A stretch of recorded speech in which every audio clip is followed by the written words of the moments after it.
Now, Maddie wants us to go Wild Avs for a little bit here as a preview for tonight. Oh, She wants this clip for tonight's show too. So the Minnesota Wild really outplayed the Avalanche one game in this series, right? And that was game 3. Yep. They were scrubbed in game 4. You're going into Denver. You're down. You don't have Eriksson Ek, probably. You definitely don't have Brodin to your 2 best defensive players, right? Mm-hmm. Is there any hope in hell, Jess? I still believe that the Wild can get this done. I don't know. I think like the series is so close. Like I don't think Colorado's run them over. It's been plays on the margins, I'll call it, in the deciding factor in this series so far. Mm-hmm. So I'm not like, oh, this thing is over 100%. Okay. The depth on the Avalanche is like showing. It's right now. Like they are able to come at the Wild with waves, and that like it doesn't need to be McKinnon to get it done. No. And when you see it's like, oh, the Kadri acquisition just makes them look so unbelievably deep, and even their wingers too. Like it goes 4 lines, and it's scary from an offensive standpoint. Jesse, I just sent you a stat line. Byron_D11 tweeted this. It's a screenshot from Natural Stat Trick. Yurov, not to pick on the kid, Yurov was 22. on the ice for 21 shot attempts against and 0 for. What else do you do? I don't know. Who else are you going to play there? It's not going to be McCarron. You can't. You know what? I'll be honest with you. Sturm was in and out of the lineup from time to time. He's looked really good on the 4th line. Do you try him? That 4th line is awesome, by the way. So much fun. The Felinos. So do you take away from a strength to address a weakness? It's a big weakness. You It's just a pointed it out. Huge weakness. And now, God, you're heading into Colorado. And you don't have. They're gonna kill you. They're gonna. Oh my Can I- God. They're gonna put that poor kid on an island. Here's Are the thing. these shots or chances? This is Corsi for and Corsi against. Okay. So Danila Yurov only played 10 minutes, 28 seconds, 21-0. Now, if you look at this chart that Jesse has on the ice, no one did well. No, game 4 was rough. No one has more for than against. Like even Quinn Hughes was -8 in And they this were category. By the way, they were awesome in game 3. So it was just sort of the games flipped. Yeah, but like even, oh my God, Damon Hunt. Mm-hmm. Marcus Johansson 1-4-18 against. Damon Hunt 4-4. You need more from 21 Spurgeon against. too. Spurgeon's the captain. You gotta, he's a great player. Zuccarello. Boldy 9-21. I don't know, man. Like Minnesota's name brand is so strong that if they force 7 here, I don't think anyone would be shocked. But Colorado is a freight train right now. And they did this to you at home? Oh, buddy. Unless you get a miracle, guess what I'm playing announcement from Eriksson Ek. Yep. You're in deep trouble. Yeah, this is what happens when you can't line match the Avs, because like you can't throw out anybody to just stop whatever wave you want coming because they're 4 lines deep. It makes me wonder again why they didn't go out and get a guy like Lawton. And the biggest indictment on Craig Berube's time in Toronto is the way Nick Waugh looks. He looks incredible in this series. Drew hated that when it happened, and I was like, "You're stupid. You're Trust stupid. me." Trust me, it's great." And like, imagine you go get a guy like Nick Waugh. Oh, I know How much this changes this series. I know. I didn't understand why Guerin did. That was the one thing he didn't do, which I know he's going to do this summer. Like, I bet. Oh, he has to. He has to. And you have Hartman's looked good. Eriksson Ek looked good until he was hurt. You got to have one more guy. And McCarron's a good guy. You got to have one more guy. I know, like, at some point, you can't just replace everybody if someone gets hurt. Mm-hmm. But, like, you lost one guy and it ruined your whole plan. It can't happen. Yep. I know it's Eriksson Ek. I know he's one of the most underrated players in the league. I know. But it can't ruin your entire thing you got going on. 21-0, bro. Mm-hmm. It can't happen. Yep. Oh my God. Yeah. Bad. All right, so there's Maddie's little piece. Just a couple of quick notes. Congratulations to the Rangers of the OHL, Kitchener Rangers, 4-0 sweep of Barrie so they win the J. Ross Robertson. What a name, eh? And also in PWHL news, Hamilton and Vegas are the new expansion markets for the PWHL just announced this morning. So congratulations. Fantastic idea to go to Hamilton. Yeah. Underserved hockey market. Yeah. Being the first in there for like this level of hockey, I think is fantastic. Not anymore. It's friggin' here's your PWHL and AHL. Oh yeah, all at once. When's the AHL team start? I'm going to the Not sure. I'm going to the AHL opening in Hamilton next Thursday. So they're going to unveil the name. I better be the Hammers. That makes sense. Better be the Hammers. You Yeah. should show up with a hammer. Well, I don't think they'd let me in the building. Why not? Walk around. Are you Matthew Darsh? Are you Matthew Darsh? This is for if you make the wrong choice. Where's Chris Lamorello?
Is it sane?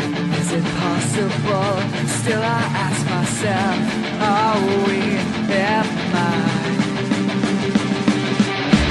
in our game? It's not logical, but you contemplate, are we am I?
Let's go. Game 5. It's Minnesota. It's Colorado. It's you. It's me. And we're hanging out on a Wednesday. It's already Wednesday night. You're more than halfway through the week. Isn't it great? I feel good. I'm having a coffee with the word shambolic on it. We released a podcast today. We did the VIP today. That's going to come out Friday. So lots going on. Maddie, are we giving anything away today? Hold on. Sorry. What? We're trading Austin Matthews? What assets are we going to get in return, Maddie? What do you mean we're trading Austin Matthews to our audience?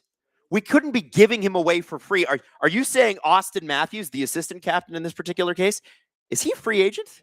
Is he just going to walk out the door? He is worth well more than $40, Maddie. $40? This is Austin Matthews.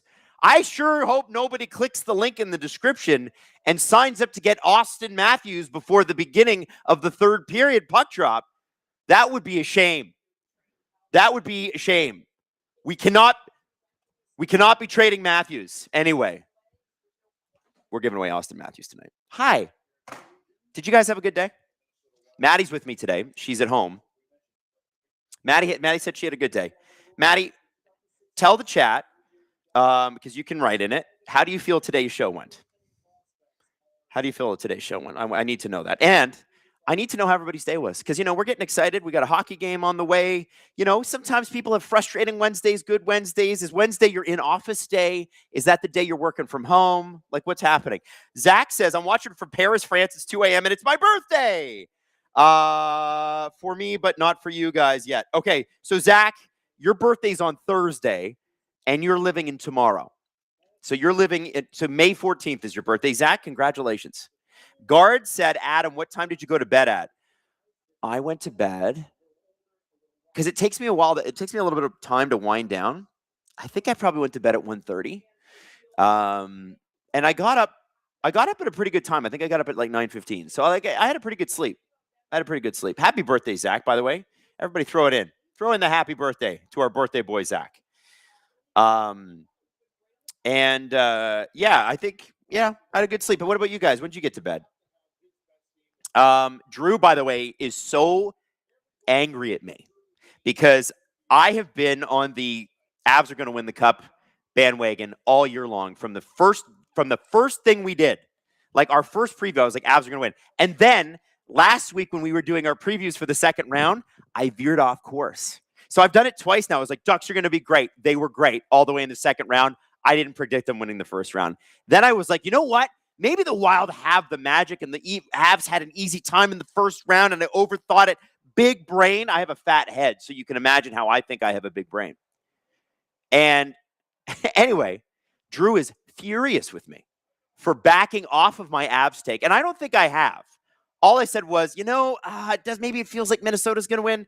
Anyway, I'm not going to get any credit for that, but you can go back and you can look. I said, I think the Avs are going to win the cup this year. And boy, in game 4, did it look like they were going to. Now, Quinn Hughes and the boys are spectacular when they're on. But Nick Foligno said after the game on, Monday night? He said, listen, that was not us at our best. We have to be at our best to beat these guys. And it's tough because you got, Brodin, Eriksson, Ek. You're missing 2 extremely important pieces. And the Avs are completely healthy, which really doesn't help matters and really never happens. When does that happen in the playoffs? When do you have a team that is supposed to win the cup that is healthy all the way through? And yet, Colorado has been. And I'm just pulling up the rosters here. So we're going to have Danila Yurov, I think, in the second, unless there's something I missed, unless there's something I completely missed. I think we're going to have Danila Yurov playing the same minutes as he was playing last game, unless they've moved McCarron up. And he got, next to Marcus Johansson and Matt Boldy, he got caved. We talked about it on the show today. The stats are brutal. So that is going to be a thing that Colorado Avalanche take advantage of. I don't know if you're John Hines, what you could even do. I have no idea. Okay, we got some super chats. Henderson Galebraith says, Gripper Nation, Grew Crew, we here. Matherman says, hey, Adam, the Oilers are an embarrassment to hockey. Oh, and I feel bad for McDavid, hitched to the wagon on a horse of Nepo legs, Stan Bowman, fail upwards. Okay. The Oilers are not an embarrassment to hockey. Disagree with you there. Are you an Oiler fan? The Knobloch thing with Bruce Cassidy, while embarrassing, I don't know, shit happens. It's a tough business. It's sloppy. It is sloppy. It is embarrassing. And Knobloch's extension hasn't even kicked in yet. All of those things are true. But I don't think the Oilers are an embarrassment to hockey. I just think this is, we all get egg on our face. We all say stupid shit. We've all done stupid shit. I've had terrible takes in my past. And you know what? The sun comes up the next day. So the Oilers will figure this out. Remember, they went to 2 straight Stanley Cup finals. And they got pretty close. That's not an embarrassment to me. My team's more of an embarrassment. Although they made a good move today.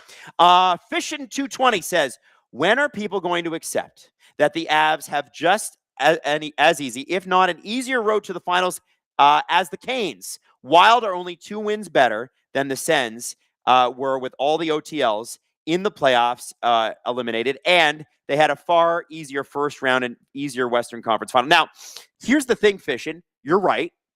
You're totally right. But that's what the Avs and the Canes get for finishing first in the regular season. That's the privilege. That's the thing that's why people are like, oh, well, why do you care so much about games in October? That's why. Because if you're truly a Stanley Cup contender, why would you not stack the odds in your favor and give yourself the best chance at winning? Finish first. It helps. Oh, man, that was an easy road. I said the same thing about the Canes. The Canes earned the easy road. They earned that. Wes Richard dropping 5 SDPN memberships. Tyson Barnett dropping 5 SDPN memberships. And we haven't even dropped a puck. Let's go. And Cody says, I'm just going to throw this out there. Hart deserves some acknowledgement in your guys' Ducks VGK breakdown. Last 5 games for the against the Ducks, 2.21 goals against average, 0.28 save percentage. Also, McNabb suspension equals overkill. Go Knights. Well, listen, on this stream and on the show today, I said Carter Hart's been really good.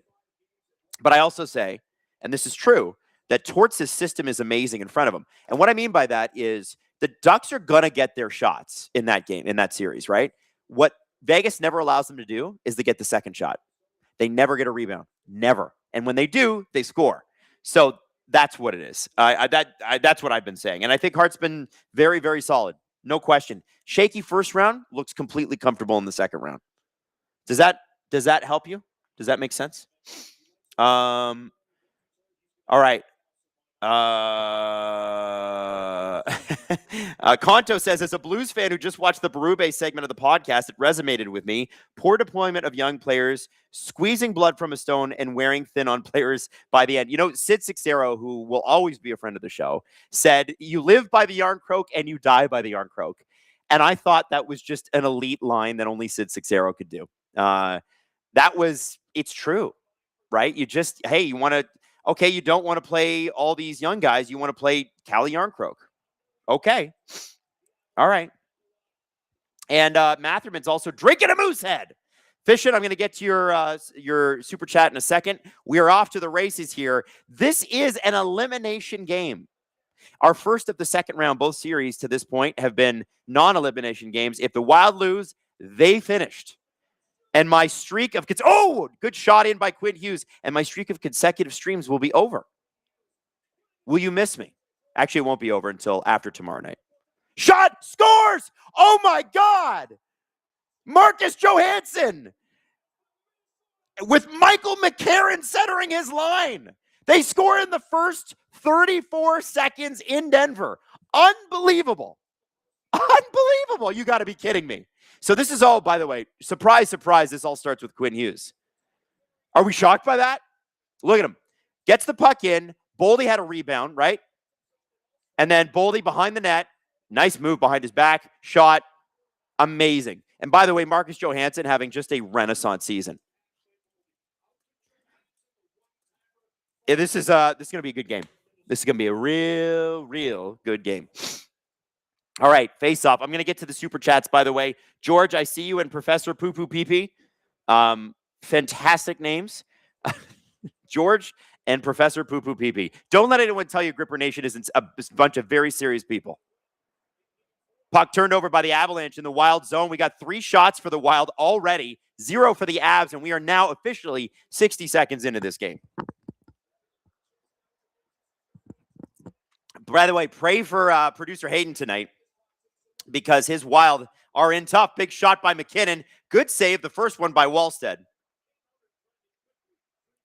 All right. George Willis says, it's been a bit since the Red Wings have been relevant, but I just found out that we are closer to the most recent Yager playoff game than the last Red Wings playoff game. Yager's last playoff game was April 24th, 2016. The Red Wings was April 21, 2016. Yo, George, I'm going to steal that. And I'm going to give you credit. Maddie, can you screen grab that? Send that to me in an email, please. I want to use that on the, or you know what? I'll just copy it. I'm going to copy it and send it to myself in an email from George. I'm going to say, I have a prep email that I send everything to from George on the stream. And George, I'm going to, that's bonkers, man. What a crazy stat. That is just crazy. George, thank you for that stat.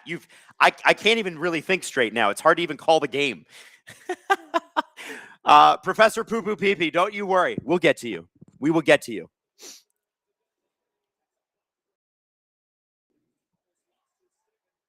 It was the, ooh, that was real close. Marcus Foligno almost put a backhand pass into the crowd in his own end. Nick just kind of watched it go up and then down. That was close.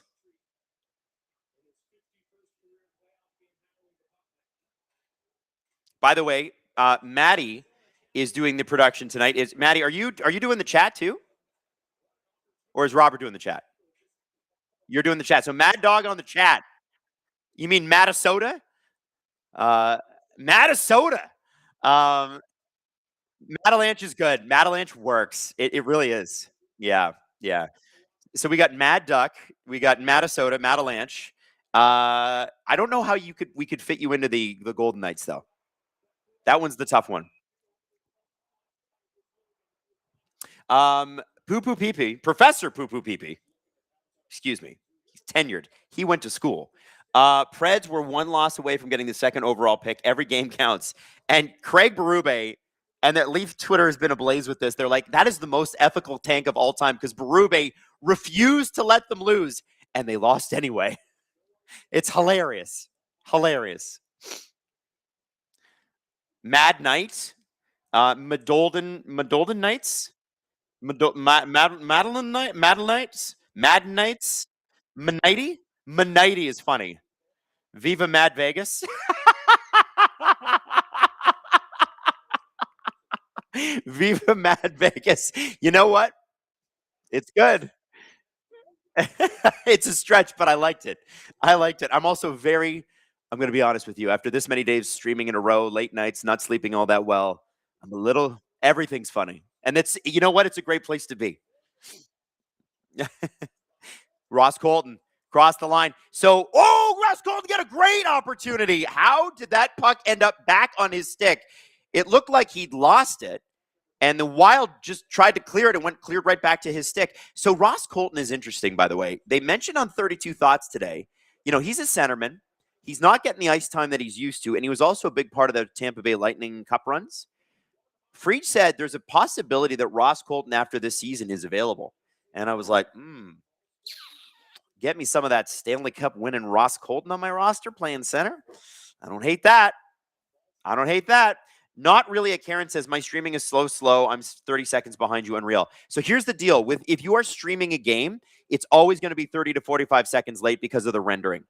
That's just the way it is. So that's why I have cable. Because what was happening was I was streaming the games, and then there'd be people in chat going, there's a goal. And I'd be like, okay, I guess there's a goal coming in 30 to 45 seconds. And it kind of ruins the surprise. So that's why I do it. That's why we got cable here. I feel like a grandfather. I turned on the cable box. Natchez crossed the blue line. Every time Natchez gets the puck, it's a little scary. Cale Makar gets hit. Kaprizov with the puck. Natchez tried to take it from him. Kaprizov then just kind of softly gives it back to Gabriel Landeskog. Spurgeon hits Natchez off the puck. Natchez goes off for a change. Middleton to Spurgeon. Middleton up to McCarron, who's been elevated to the second line with Boldy and Marcus Johansson. And so far, it's worked out okay. Boldy brought down behind the net. No call on that. Puck brought up by Natushkin through center ice. And the puck is back out. There is a Matt Boldy behind everybody else. Oh, but he gets knocked down.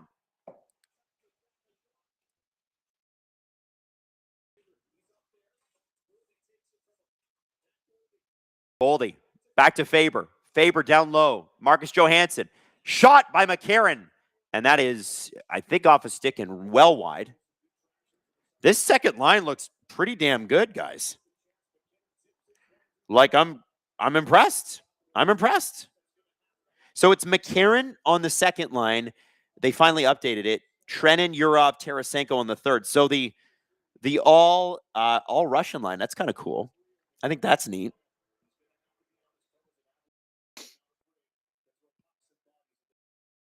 And there it is, the Yurov Tarasenko line with Trenin, who's thrown more hits than anybody in the NHL this year by like 50. Trenin with the puck now shot, just put it wide of the net. Back to Faber. Faber brings it down low. Trenin able to protect the puck with his body. Avs racing after this. Minnesota are flying right now. Both teams have had great opportunities at both ends. Minnesota so far the only team to make it happen. And they did it 24 seconds into the game.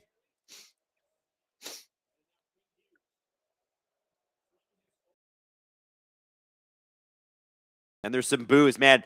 You know what's been so fun about this battle between these two teams is just how loud these buildings are. We already knew from the Avs Cup run, and all the small things and all that when they won, how loud this building can be. Minnesota playing its first second-round game since 2015. That building is rocking. Rocking. Brian says, here in Florida, TNT was almost 45 seconds behind Adam. Well, you know what? Maybe we've been too hard on Sportsnet. All right. Professor Poo Poo Pee Pee, I got you. Sedin Magic 15. Hey, Gripper Nation, just got home from work. Am I late? You were not that late. You were A-okay. You caught most of the game. I hope you didn't miss the first goal, though. Tyson Barnett, such a failing of the NHL's President's Trophy isn't celebrated as much as it should be by teams and fans. The achievement of being the best of 32 over 9 months is being treated like preseason. That deserves a banner and a parade. Well, yeah, you won't convince me with a parade, but a banner, yes. And I think there should be a monetary thing. Like, I think teams and players should win money for winning the President's Trophy. When players, as soon as Game 82 is finished, the team stop paying the players. The NHL then pays the players. So you get a bonus for every round that you get into. And so the further in the playoffs you get, the bigger the bonus, which is pretty cool. And I think the totals are posted somewhere. I forget what it is, but it's like, it could be 25, 50 grand a player. Like, hell yeah, that's awesome. So what I think should happen is, every team that wins the President's Trophy, every player that played at least 5 games or whatever should all get 50 grand. That's a long season you've put in. It's really impressive to win the President's Trophy. It is. Zuccarello along the boards. Carrying the puck out. Quinn Hughes dumps the puck in. Kulak behind the net. Sedin Magic 15 says, this is interesting. Your cable is about 10 seconds behind my cable. You know what? You're closer to the game. That's what it has to be. Nice play by Kaprizov out front, but the puck goes to Brock Nelson rather than its intended target, Ryan Hartman. Hartman still fighting behind the net for the puck. Kaprizov is going to race against Brent Burns. Burns tries to run him over. Nick Waugh. Through center, Nick Waugh pushes Jeff Petrie to the side. Interesting to see Jeff Petrie back in the game. Zach Bogosian had been playing a lot. I guess they kind of want to, switch in the old guys. And this is an elimination game. So the coach has faith. Boldy, out front, puck takes a weird bounce. And Boldy tried to get it with the backhand. Almost did, too. This is a fun first period, guys. Not a lot of whistles, a lot of play. And that's an offside. Denise Campbell says, are we shocked at who won the Calder? Not even a little bit. You know what's cool about this, though? I don't know if you guys saw today. Matt Schaefer winning the Calder. He's the first unanimous Calder winner since Teemu Selanne in like 1992-93. So everybody voted for him. What an accomplishment. You didn't just win the Rookie of the Year. You won it because everybody believed you should. And there were some good rookies this year, like Demidov and Seneca, and there were some legitimate guys who could have got a vote from like a local homer or something like that. But good for Matt Schaefer. Amazing. Alex says, the real question, Adam, is do you even sleep? I do sleep. I'm a big sleeper. I need my sleep. Fish in 2020 deleted his super chat, but Fishin', if you want to hit us up, you don't have to pay. Just shoot us a thing. We'd love to get you back for the super chat, buddy. By the way, Matt Schaefer, I don't know if you guys saw the clip. It's floating around on Twitter and TikTok and stuff. You should go watch them give Matthew Schaefer that Calder Trophy on Good Morning America. I mean, this is a Canadian kid, plays for the second most popular New York sports hockey team, which puts him 10th in terms of New York sports, right? Like, think of how many teams have to come before someone goes, I'm an Islanders fan. And it's not that Islanders fans are not hugely intense and crazy and excited, but it's like Yankees, Giants, Jets, think about all the things that have to happen before people start talking about the Islanders. And Matt Schaefer made them the story this year in New York. The Rangers were a disaster. New Jersey was a disaster. They're not New York, but you know what I'm saying. Matt Schaefer, man. Are we entering, especially with Kashawn Aitchison? You guys heard about him? He played 50 minutes in an OHL game in the finals the other day. I'm just saying, I feel like we're entering a new era of Islanders dominance, and it's been a while, and it's going to be fun because those fans are berserk. They're crazy. It's the best. JaneAir.com. Maybe attention to how 62 plays tonight. Why? Okay. Jane, tell me why. You want me to pay particular attention? I want to know. Hit me up, Jane Air. Is there something that you know that I don't know? Did you put money on it? Boldy with a shot. Somebody said they'll waste him like they wasted Tavares. Different ownership group, man. I think the people that are in charge now are pretty great. And Matthew Darche, if the Islanders make the playoffs, Matthew Darche would have been one of the 3 nominees for GM of the year. They didn't make it. They faltered at the end. It happens. Matthew Darche, guys. Watch out for this guy. Sports Talk Chud. Crazy to say Schaefer should have been a Norris nom. I don't think that's crazy. I mean, you have a defenseman who scored over 20 goals. Usually that's a Norris nominee. So I think you're right. But, they always say that you gotta be tenured a little bit too. I don't know. Ian Ball says, who's got a nicer salad, Bednar or Hines? I'm gonna go Bednar. Hines, you know what? I'd love to see what John Hines looked like with hair.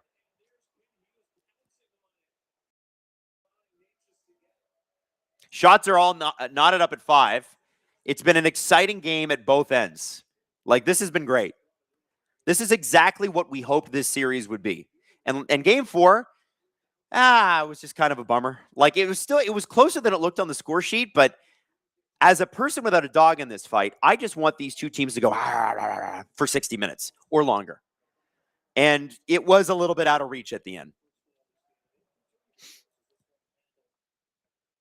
Austin Walker says the Isles learn after the early 2000s missteps. Well, again, very different ownership group. Lou Lamoriello, I know it was time for things to end there when it did, but he's still a part of the organization. He really sorted out a lot of the business stuff. They got the new arena done. They got out of Brooklyn, back into Nassau. You know what I mean? It was a very, as much as people gave Lou shit at the end. Remember, that team made the conference finals. Like, I'm pretty sure at least once, maybe twice. I can't remember anymore. It was during COVID, but like, really impressive shit, man. And they have a brand new arena that apparently is gorgeous. UBS. Oh, great play by Kaprizov around the net. Tried to go for the full wraparound. Hartman behind the net. Pushes off Brent Burns.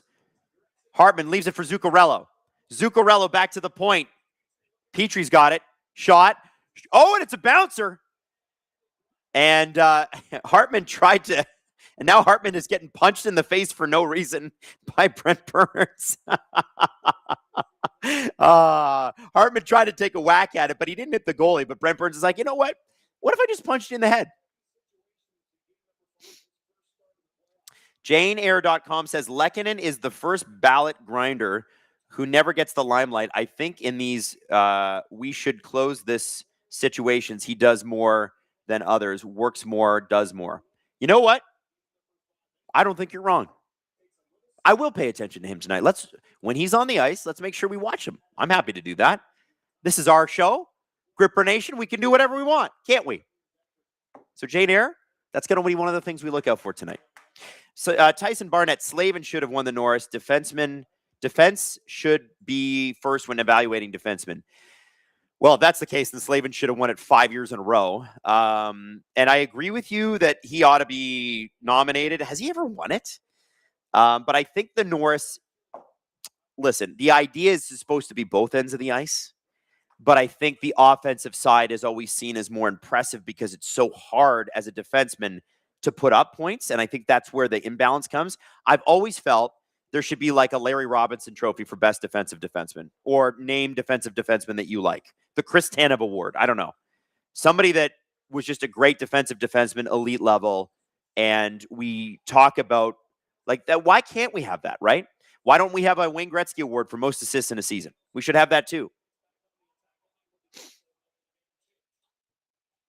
Conto says Hartman is never getting punched for no reason. Well, that's true. I'm sure at some point he has deserved it. Now, this fourth line for Minnesota has been very, very good. I've really enjoyed watching these guys play. The Folignos just are the Bash brothers out there. And I hope that Minnesota brings Nick Foligno back because I feel like there's something here. And maybe Nick Foligno's not going to play 82 games next year. He is 38. Maybe you don't need him to. Like, why do you need him to? But when it counts, these guys are pretty effective as a fourth line with Sturm, I think.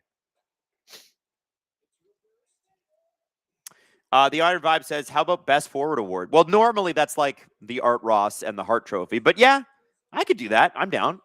Oh, great pass. And they score. Oh, my God. I just told you the Folignos were great, and Nick Foligno just scored a goal. Is it 2-0? It's 2-0 in Colorado. What a play. Great pass. I didn't see who made it. But yeah, you bet Nick Foligno's pumped about that. So Kaprizov is able to get this puck up. It's Nick Foligno who gets that in, and then it's okay. So it was Marcus Foligno that got it to Nick Foligno. No, Sturm. Great pass by Sturm here. And that was not easy for Nick Foligno to receive. He's on his backhand, and he's really got to pull that, and he just kind of wills it past the goalie. And I don't know how that snuck through Blackwood, but it just did. 2-0 Minnesota. Wow. Good for him. Good for Nick Foligno. Hard not to root for that guy. Unless you're an Avalanche fan. And then it's not very hard not to root for that guy. Stooley says, these TNT announcers are just chuffing every Minnesota play. You know what? I'm watching on Sportsnet, so I don't know what you mean. You'll have to just give us an example. McKinnon with a shot and a great save by Wallstead. That was one of those sneaky Nathan McKinnon, holy shit, this puck's going in shots. And thankfully, I think at the last second, Wallstead saw it.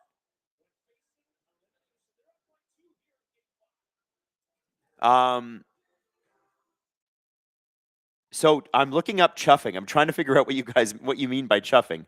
The train chuffed away from the station. Examples, it's chuffing cold. Do it yourself, you chuffing idiot. In British slang. Refers to unwanted noise produced by high-speed air. What did you mean by chuffing? You have to help me.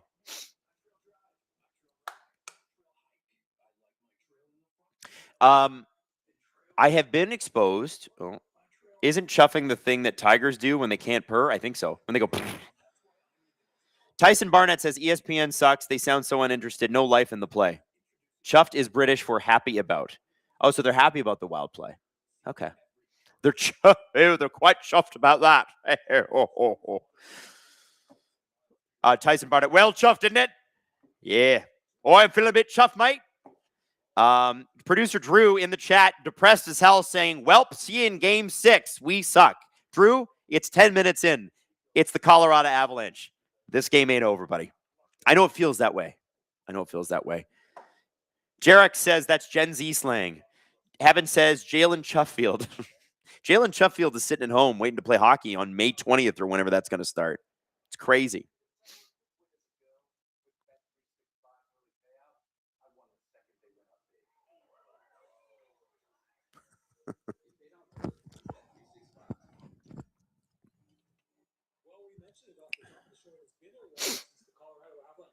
Oh.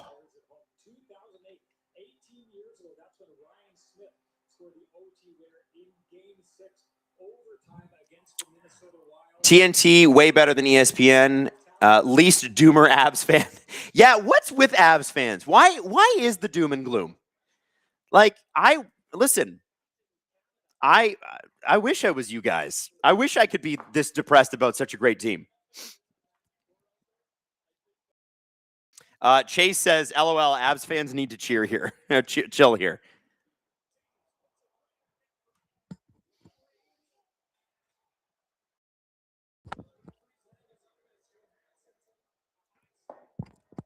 And there is a delayed penalty on the Avalanche. Okay, now Drew's going to be upset.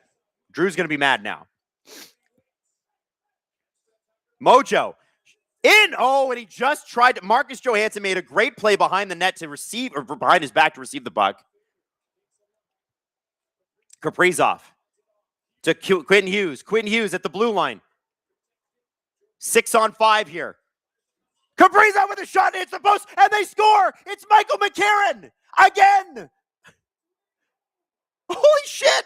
What an elevation Michael McCarron has been. It is 3-0, 13 minutes, not even into the game. Wow.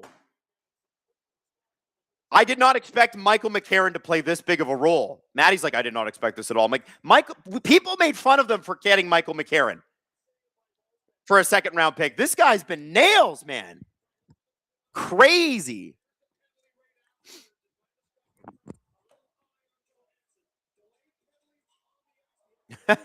Daniel Hamilton says, wellness check on Drew. I just texted the group. We'll see.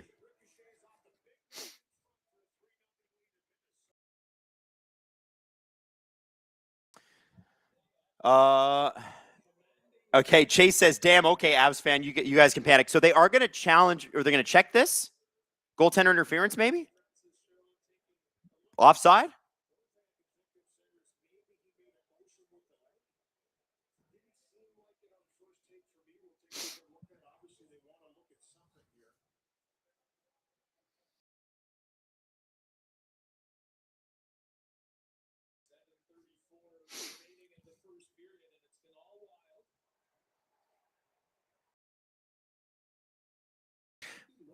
What are they looking at? The announcers don't even seem to know. Do you guys know? So I'm kind of trying to.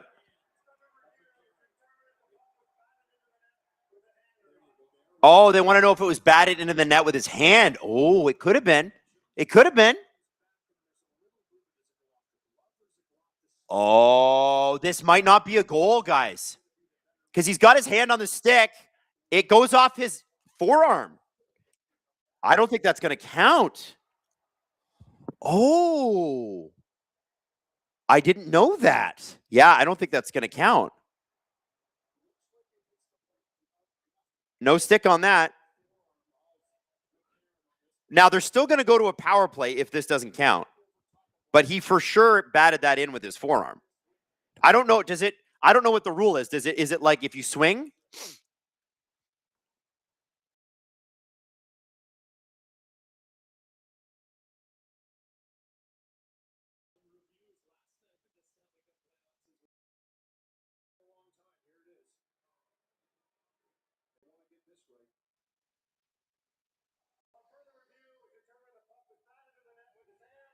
No goal. Batted into the net.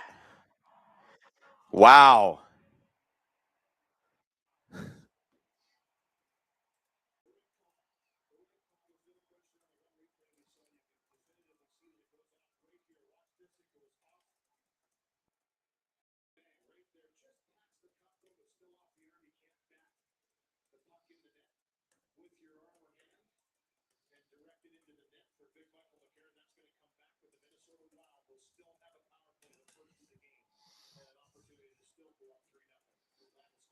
All right, so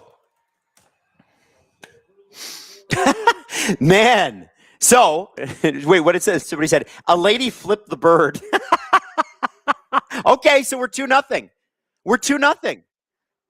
Okay, back in this game, Avs fans, go back to not panicking. Unless they score here. Then panic a little. Quinn Hughes. Zuccarello with a shot. It goes wide.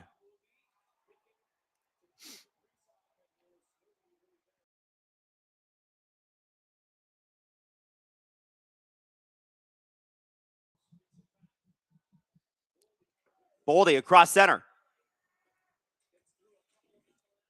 Hartman around to Kaprizov. Kaprizov down low. Boldy to Quinn Hughes. Quinn Hughes with Zuccarello. Boldy with a shot. Oh, and Quinn Hughes is able to keep that in. Avs were trying to clear, but Quinn Hughes played goalie at the blue line. Kaprizov shot, and a good save by Wedgwood, through traffic. Whew. Wow. Good little power play. Great playing by the Avs goaltender.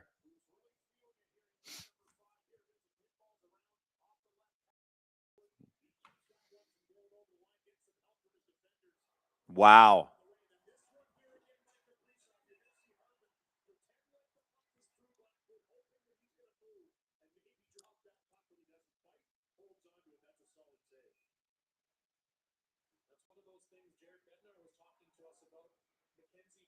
So, let me ask you this.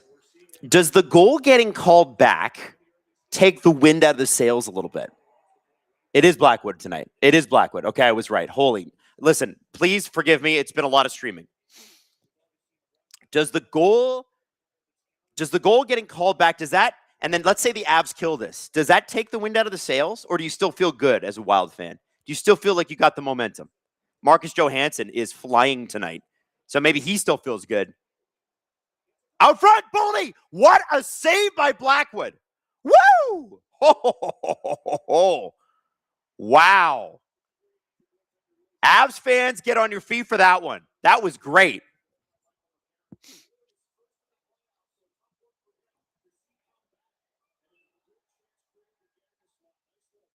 Big save.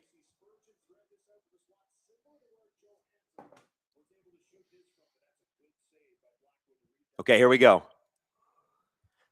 6:04 to go in the first, 31 seconds on the power play. Power play face-off won by the Avs, but Taves is able to try to get that away. Yurov. Plastered on the boards, by the way. Yurov. And the puck is fired out, but it is off the glass, so that will not be a penalty on Parker Kelly. So William says no momentum loss. Prairie says you never feel good as a Minnesota sports fan. Man, I can relate. I can so relate to that. I'm going to just fix my camera for a second here. Ooh, just going to do a little of that. And then there we go. I knew it was off center. It still is off center. Have a look at my hand. Yeah, still off center. Cool. Something about my headroom. All right, how's that? There we go. Hey. Because sometimes when I lean forward, I go behind the score bug, and I don't want to do that. So I'm trying to sit up straight like a good boy. Now, behind the net, Wild have it. Tarasenko along the half wall to Faber. Penalty is over. Landeskog sprung from the box, and Faber makes a really good play. I bet it helps having that little Super Mario thing happen, and you're like, oh, the play is over. Power play's over. Guys back on the ice. I should play smart. McCarron along the boards. Still 2-0 Minnesota, 15 minutes into this first. Faber. Boldy to Kaprizov.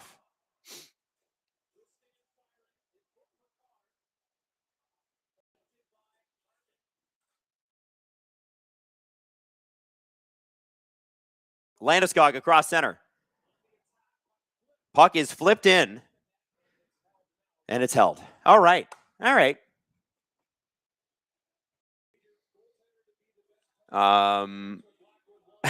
Alyssa says immediately leans behind the scoreboard. Yeah, see, here's what I'm trying to do. I have to get up a little bit, right? But then the score bar is just a little bit off the bottom. And so I'm trying to, because I like to lean forward and watch the game because that's how I watch at home. I always lean forward. So it's kind of, and I have a big fat noggin, like I have a big head. So it's a challenge to get the camera right. I also, every time I have a zit, which I think I do on my temples right now, see right there, I immediately notice it. I'm on camera. I'm like, can you lower? Yeah, if you could lower the score bug, that'd be great. Because I do lean forward and watch. Because the TV's down here, the camera's up here. It'd be nice if I could have a camera in the TV, so I'd be staring at the TV and watching, But I don't think that technology exists. You need a vertical bar. That'd be cool, or like a score bug at the top right. But it does look nice along the bottom, doesn't it? You're right here? Is it right here? It looks cool. Yeah, we did have it in the top left in the regular season. That's why I've been noticing. I'm like, I always lean forward. Why is this a problem now? And then I remembered, and it was in the top left. That's right. Oh, thank you, Maddie. Are you lowering? The Mad Dog is trying to adjust it down a little bit for me. It went down? Sounded like a yinzer right there. Maddie's in my ear sounded like she's from Pittsburgh, Pennsylvania. Just load it down. Oh, now I've lost it completely. Okay, no, I've lost it as in my computer glitched. There we go. Haha. Yeah. Jarok says, "Oh, your zit is huge now that you point it out." Well, at least the chat's got jokes tonight. Guard says, Adam or SDPN, will you guys be in Buffalo for the draft or will you be streaming it? We will be streaming it. I don't know what the full plan is, but I think it would be similar to last year. The problem with bringing the streaming stuff on the road is it never works. So I guess it doesn't matter if we're there in Buffalo if McKenna gets drafted or someone else. But what matters is that we're on the air, and we will be. Our draft stream for the first round last year, ask Maddie, 5 hours as Nathan McKinnon brings it to the zone. Shot! And a great save. Well, a great stop there by Jared Spurgeon. Had to be careful with Nathan McKinnon.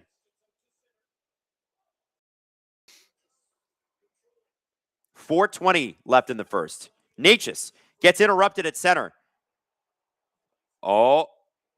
And I think the Avs fans wanted a call because a hand was put on Natchez's stick and ripped out, I believe. Shot by Sturm. Sturm's going to get the rebound.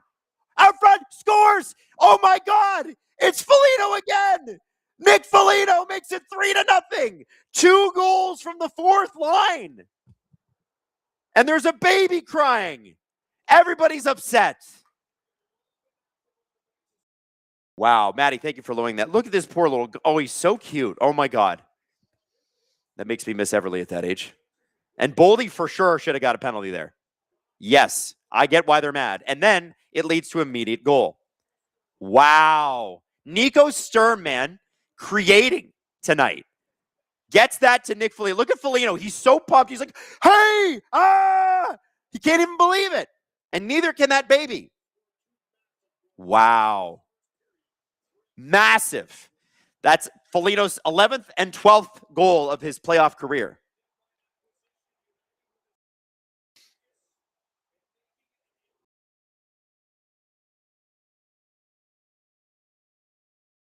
They were pissed, and they're yelling, ref, you suck. This is not, listen, this is a hostile building.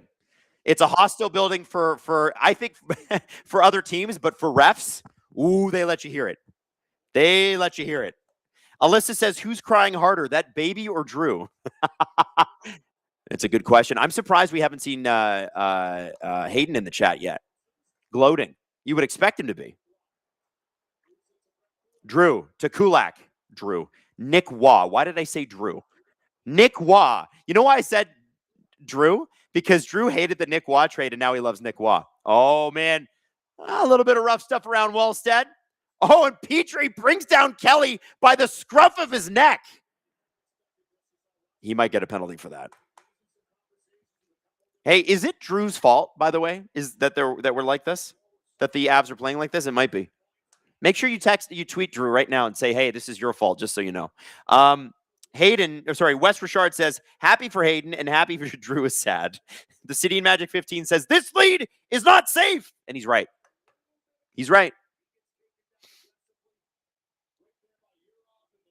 Giggling Cat says, holy crap, I missed a ton. Giggling Cat, this has been a 10 out of 10 fun first period, unless you're an Avs fan. And then it's been a 0 out of 10.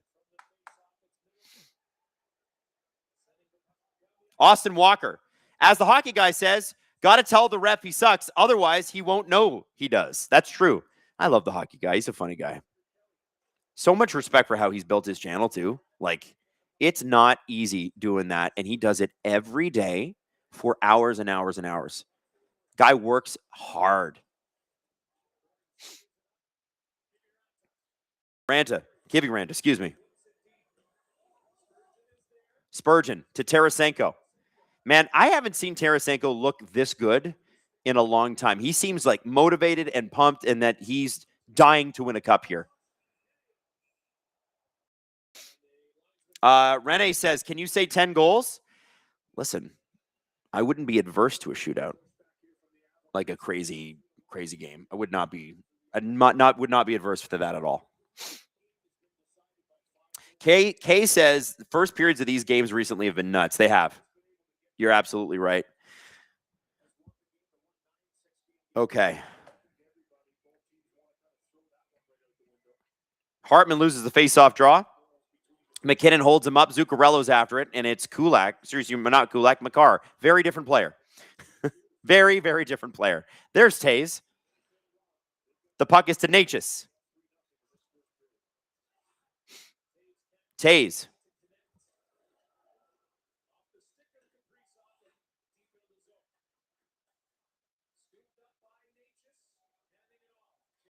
Makar through center.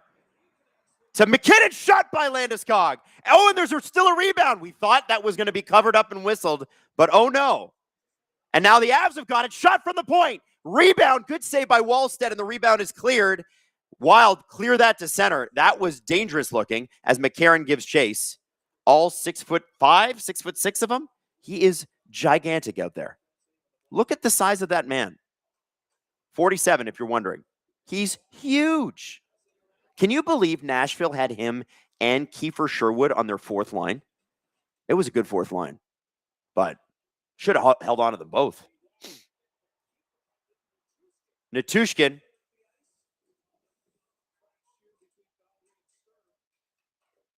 Kulak gets the puck off of his skate. And Sturm, who's having just a great game, is pushing it into the zone, hits Kiviranta. Nichushkin gets hit, loses his stick.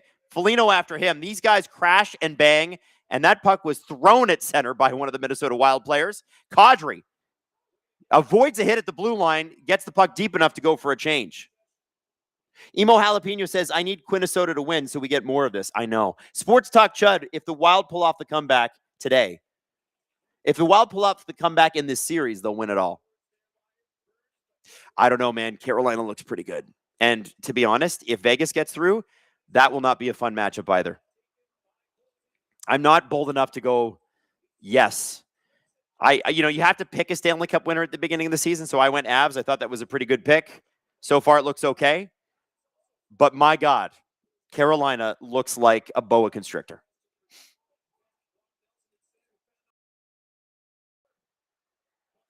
Makar, shot! It goes through! Oh, somebody's on top of the goalie. I think it was shot from the point. Oh, and Makar, and that's the end of the period. Oh my God, I didn't even notice that I was so into the game, I didn't notice the time. Whoa. Whoa, dog. Whoa. That was I think, Maddie, was that the fastest first period of the playoffs? And it's not even like real time wise, it's 8:53. So it's not like it was any faster than any other period, but it felt fast in my mind. And Giggling Cat dropping 20 SDPN memberships. Why? Just because she's Giggling Cat. Thank you, Giggling Cat. And by the way, if you get an SDP VIP membership, you might not know what it means. So let me tell you. It means you got a green name, which is cool. It means you can use emojis next to your name, which is also cool. But it also gives you access to VIP, which gives you, this is crazy, an extra episode every single week. It comes out Friday mornings. So you get a show on your morning commute and a show on your afternoon commute. The VIP episodes are a little different, though. We like to step outside of hockey and talk about other things. And today's episode was a lot of fun. I think you're going to like it. Maddie, right? We like today's episode. It's a good one. Anytime we can actually get Maddie to laugh, I feel like we've accomplished something. So we got her to laugh a couple of times. I think you'll like it. Oh, Chase Richardson just signed up for SDP VIP. Let's go, Chase. Tenebs says, more like giggling goat. True. Now, here's the thing. You can sign up for SDP VIP ad-free on Spotify, Apple, and YouTube. That will give you access to all ad-free content. So essentially, ad-free content is all of our videos and our podcasts, but ad-free, just for the Steve Dangle podcast. That's $6.99 a month. If you just want the VIP episodes, it's $4.99 a month. Check him out. Enjoy. And remember, we're giving away this guy. That's right. We're trading Austin Matthews to your house, but you can't live in the States and you can't live in Quebec. If you do, you don't have access. I'm sorry. He put you on his no trade list. We can only trade you to a Canadian city outside of Quebec. So if you want to sign up for that, hook yourself up in the link in the description right now. Name, address, that sort of thing. And we're going to ship Austin Matthews to you. Now, only one person is going to get this. And we're going to make the draw at the beginning of the third period. So as soon as that puck drop happens, the entries are closed, which means you do it now. Don't forget. I almost lost my place there. Anyway, this is Austin as an assistant captain. This is when he scored like 70 bajillion goals. I missed this. Anyway, I got a couple of super chats and then we're going to go to a clip. So, Snoopy Kendall says, as someone who has Zuccarello, Hughes, Nietzsche, and Nelson in fantasy, go 7 games and go 17 more goals. I know, right? Steeson Schiller, I can't win in 7 if you don't lose 3. Go Wild. True. Anime Cowboy, pulling for the Wild. Please share your PTSD story on 3-1 leads again. I find them inspiring. I have so many. But many of them didn't work out in my favor. So if you're a Bruins fan, like Sports Talk Chud, who's a person who's here every night, Sports Talk Chud is a Bruins fan, and he can tell you the good side of the 3-1 and 4-1 victories that the Leafs thought they had over the Bruins. Anyway, Maddie, what are we doing here? Vegas versus Golden Knights. Wait, what? Vegas versus Anaheim. Sorry. Woo! Waking up. Let's do a little update on the other Western Conference series. We're going to play that, and we will come back at the beginning of the second intermission. We'll see you there. I got to talk a little bit about the Vegas and Anaheim series. Yeah. I would say that 4 out of 5 games, Anaheim's controlled play at 5-on-5. And they're losing. And this is where let's talk about two major factors here. William Karlsson, who has come back, hadn't played since November, and has been phenomenal. And you see, honestly, I think William Karlsson's injury got Bruce Cassidy fired. Damn. Because he wasn't able to manage that. And with him back in the lineup, even with Mark Stone not in the lineup, which again, Mark Stone and Marner on the fucking penalty kill. Are you kidding me? That's cheat code. And Anaheim has taken advantage of Mark Stone not being there. I think they've scored in 2 straight games. To that point, Vegas had allowed 1 goal against on the penalty kill in the playoffs so far. 1. Jeez. 1. They're still up around 90%. So like that's an insane thing. If you have a PK at 90%, you're going to win. You're going to do great things. And the Ducks have 2 legitimate, incredible units. You've got John Carlson captaining one. You've got Lacombe captaining the other. You've got Granlund, Cutter Gauthier, Seneca, Leo Carlson. Who else am I missing here? Troy Terry, Mason McTavish, Chris Kreider. Like you have so much depth. And what's been amazing is A, Carter Hart's making the first save. B, the defense, and here's where I get to part 2. John Tortorella has them playing this unbelievable defense where, the first shot's going to get through. Yeah. We are going to clear every rebound. You are not going to get a rebound. You will not get a rebound. You will not get a rebound. And when the Ducks do get a rebound, they score. And it's that, I have to say, Torts was a perfect hire for them, at least now. Perfect. And I wonder. And to the earlier conversation, he's not being kind or a gentleman. Nope. Not at all. Fits Vegas well. Talk about Ryan Paling, who you coached in that hit. No, I'm not going to fucking talk about it. Okay, you're a goof, but you're winning. You're winning. He does act like a complete buffoon. Oh, yeah. But at the end of the day, the buffoonery turns against his own team when things don't go well, as we saw in Philadelphia and other places. But it's too early in his tenure for it to work against him. He might goof his way all the way to the cup. He's in like a pussycat, out like a dragon. That's John Tortorella. Damn. And in 3 years, he'll be yelling about how Vegas stinks. But right now, it's great. Yep. And so his system is working really well. The other thing they do on the PK that Anaheim does not do, and I wish the Leafs would do this, although the Leafs PK wasn't bad this regular season. Whenever there's a guy with the puck, 2 guys immediately walk into his passing lane, and one oftentimes will just skate right at him. And what it's doing with the young Ducks team is it's forcing them to go, and they're making mistakes. That's why even if the Ducks play like the better team, even if they are the better team, I just have such a hard time picturing them winning the series. I don't. Because they could have won last night. But they didn't, right? But you learn, right? You learn. I think this is going 7. The Leafs could have won every series they have been in. Yeah. The Leafs didn't learn, though. No. I think the Ducks are learning. They're learning on the fly, but are you going to learn before you lose? Yeah. right? This is the problem. Vegas just has a leg up in terms of being there, and also Pavel Dorofeyev What a score! What a goal scorer, man. doesn't miss. Doesn't miss, and what a shot. Well, I have to give Olin Zellweger a bit of a shout out too. His shot, he hasn't gotten in every game, and his shot right before OT, because he sent it to OT, unbelievable goal. And honestly, like I kind of looking at Anaheim, I'm like, I know they're going to re-sign John Carlson, but I hope they don't do something stupid and trade one of their, like a guy like him. Because whatever Minchikov is right now, Olin's going to be that too. Unless they got something awesome for him. Yeah, maybe something Austin for him. Oh, hey, Hey, whoa. ha, ha, Hey. whoa. Ha, ha. I think there's a really good player there.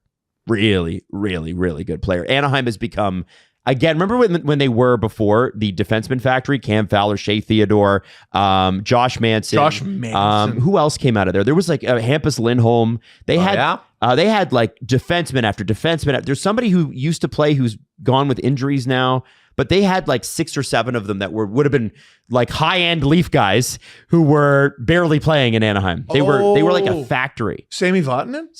Well, he was a forward, wasn't he? Nope. Oh no, Vatanen's probably one of them then. Yeah. I don't even know. They had so many guys. Now Jesse's going to bring up this hit. Mm-hmm. And let's have a look at it. So this is the McNabb on Paling hit.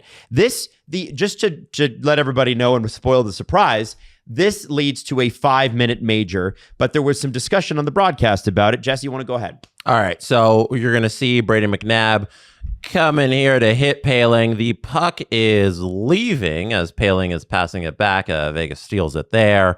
They win that scrum, and the puck is now nowhere near Paling in terms of like him playing it. He's looking at it, and Brayden McNabb continues to go at him as he is right up against the boards, and he checks him real hard, full body. Puck is long gone, and McNabb goes right into Paling. Paling hits his head. You'll see it on this angle here. Smacks it against the boards. Body check. He hits his head hard into the boards because of the force of this check. We'll get to it right here. There it is. Bang. His head's going up against the glass there. And this leads to Paling being down on the ground. He has to get helped off the ice. As Adam said, McNabb is assessed a 5-minute major penalty. Anaheim scores on the first half of the 5 minutes, and he also gets a game misconduct, and he is kicked out of the game. Wonder if he gets suspended. I don't think so. Maybe they. I do think he's going to get a game here. You think he's going to game? He has a hearing with the Department of Player Safety today.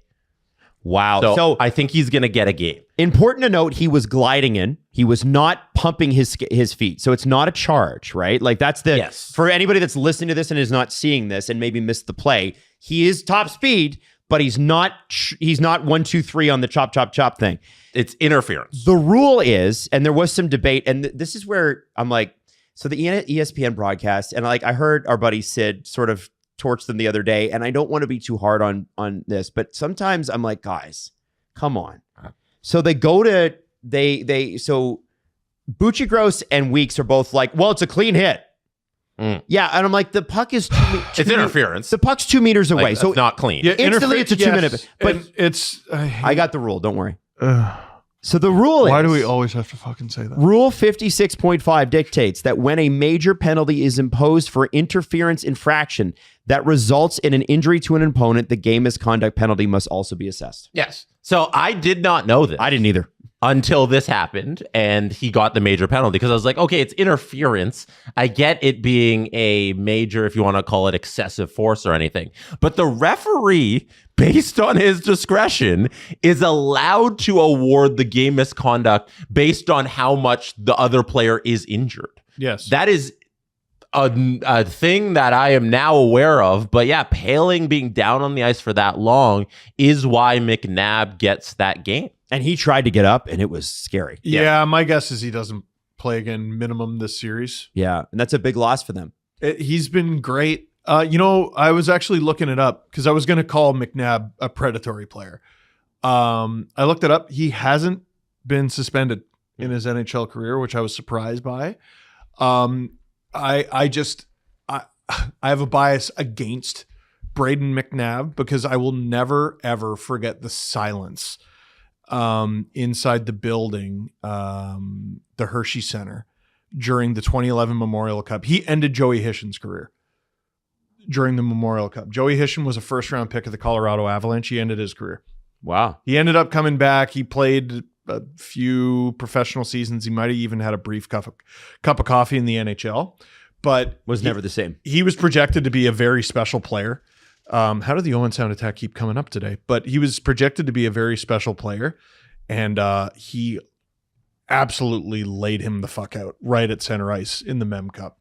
And he's a 35-year-old man, so it's different. So you don't need to look at 2 hits nearly 2 decades apart and be like, this is who he is forever and ever. But this is a bad hit. It is. And the thing now that the issue presents for the Ducks is who you've got Tim Washi moving up, who has been really good on the fourth line. So that takes away from the fourth line. Who comes in and plays center? Do you put McTavish there? Yes, that's what I do. McTavish can... And then you get Jensen Harkins in, I guess, on the fourth line, move VL up or something like that. Like, I'm just trying to figure this out. No, I think you plug and play. What? You don't screw up a good thing. Okay, so leave the fourth line. I think you plug and play. So do you put Harkins on the third line then? What's the fourth line right now? So it was Ross Johnson, VL, and sometimes it's been Moore as well. Right, because they've been cycling guys in. Moore can go back and forth. Let me just pull it up. You take one of the cycle guys, you put them on the third line, leave the fourth line as it is. Because you do have the defense depth to take Ian Moore and put him back on forward, right? Last night when they went into the game, it was VL, Washi, Ross Johnston. And so Ross Johnston's been fine, but if you're going to bring in, like, you've got other defensemen you can use, right?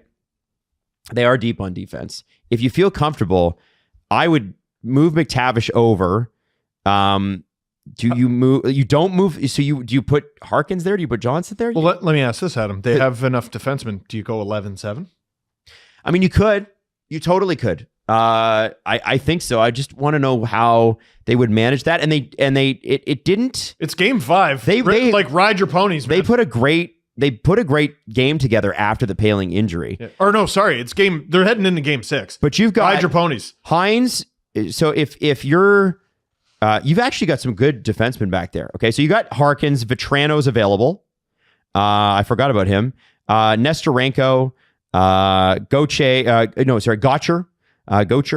But then you've got Hines, Gudis, Hellison are 3 NHL defensemen right there. Gaucher, Adam.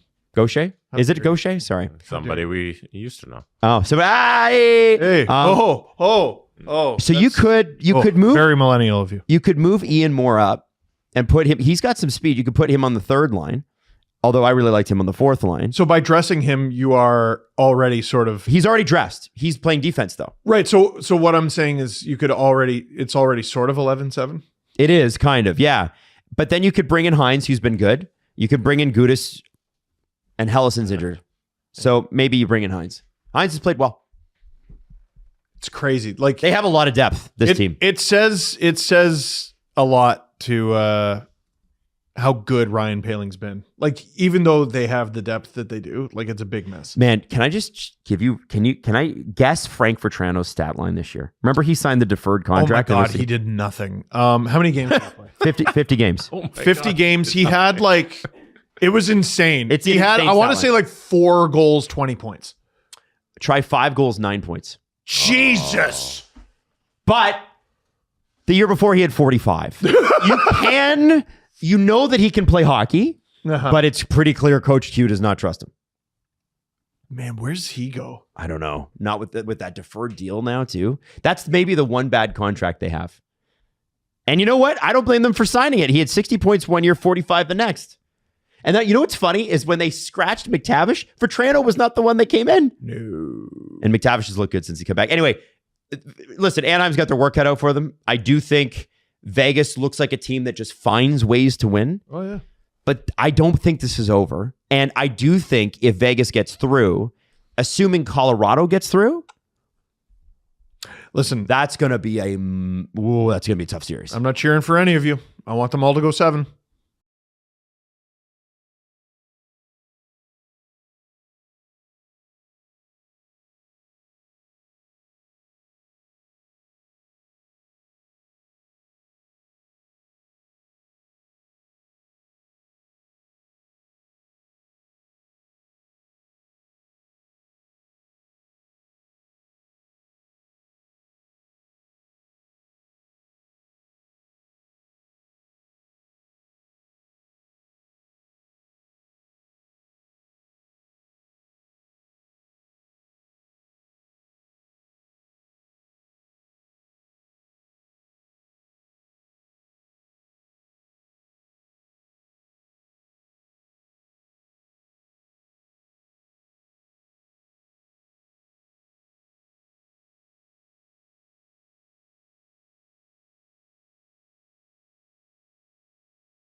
Can I tell you guys what's been going on behind the scenes? So I ordered a quick little power shake here to the studio, but my Uber Eats thing, the app basically defaulted to my home address, so it accidentally ordered it to my house, and um and then so I ordered it again. I'm like, okay, well, that's my own dumb fault, I think, but I don't think it is because I changed it to the address for STPN. So I order it again, and then as soon as the intermission hits, I'm like, yeah, I'm gonna get some food, and I got a big headache, and I'm like, I'm hungry, and whatever. Anyway, so the order was left on like the side of our building, and there's a little breezeway at the front of our building, and you just put it in the breezeway. It's super easy. The guy leaves it at the side of the building instead of in the doorway, and I went out there, and it's long gone. Somebody got a delicious shake out of it, though. God bless him. So yeah. A fox get at your garbage, Maddie. That's funny. Anyway, wow, that's okay. That's the worst because it's all over the place. Anyway, game has started, but I'm like, ah. Anyway, that's my double order from Uber. So I'm hoping that they will at least give me like a credit or something like that. It's a bummer. It happens though. Yeah, yeah. Blue Vader said, "Hey, thanks for the shake." And there was a goalie change, by the way. Wedgwood is in, Blackwood is out. That will be not any more confusing than ever before. They did change the goalie. Colorado has changed their goalie. It's a different dude. So yeah, they are. People are amazing. Yeah, so that's cool. So now on an empty stomach, I'm gonna have to figure this out. It's the other wood. Is it the wedge or the black? It's the wedge. Shot! Good save by Wallstead. McKinnon along the wall. To Landeskog. Shot just a little wide. The Goose says, hey, Adam, I just found some delicious Uber Eats while I was walking home. Epic said, why would they do that? Why would? WOOD. I get it.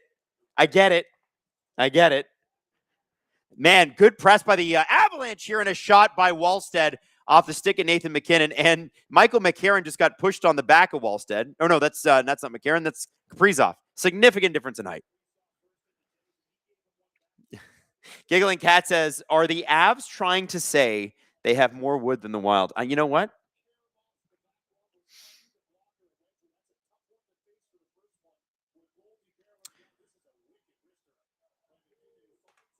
Kaprizov was just hacking away at Taze. Just giving him the old 1-2.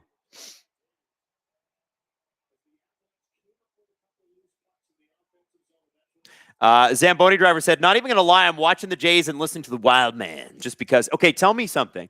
How are the Jays doing? Because I know it's been a lot up and down lately. My guy, Addison Barger, was back. He made that killer throw, and then he got hurt again.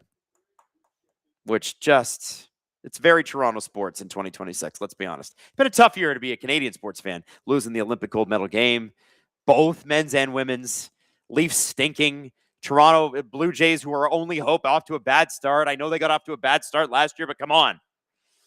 Come on, give us this at least. Faber across to Hughes. Hughes with a shot. Ooh, and that gets tipped a little wide. Sedin Magic 15. So what are you going to do for food? I am going to eat some goldfish crackers because that's what we have here at the studio. Oh, Natushkin in, across. Oh, and it would have been a good goal there. But the Wild at the last second jumped in front of Nazem Kadri. He was going to bury that thing.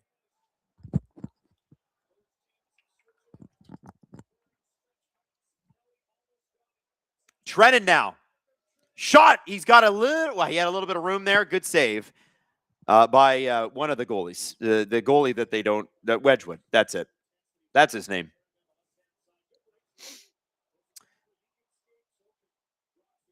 Rene said they're trying to get Guerrero going. Yeah. He's not. It's funny. He doesn't hit for power that much anymore. I wonder if there's like an injury there or something.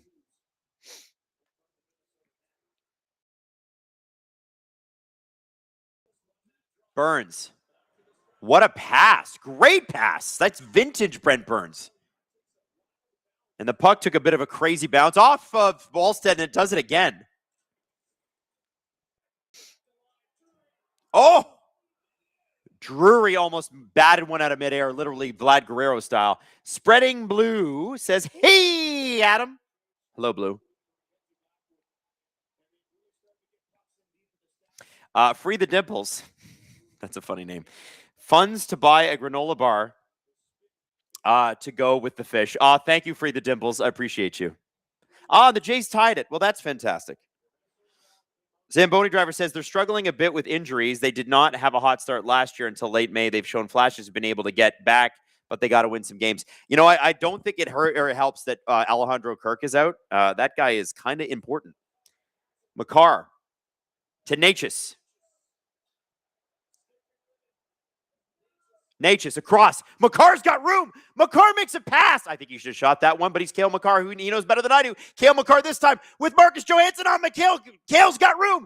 He's going for the wraparound. Try to make another pass. Oh, this Avs first line is pressing. And Boldy up the ice. Wedgwood makes the play to Makar. Makar gets hit.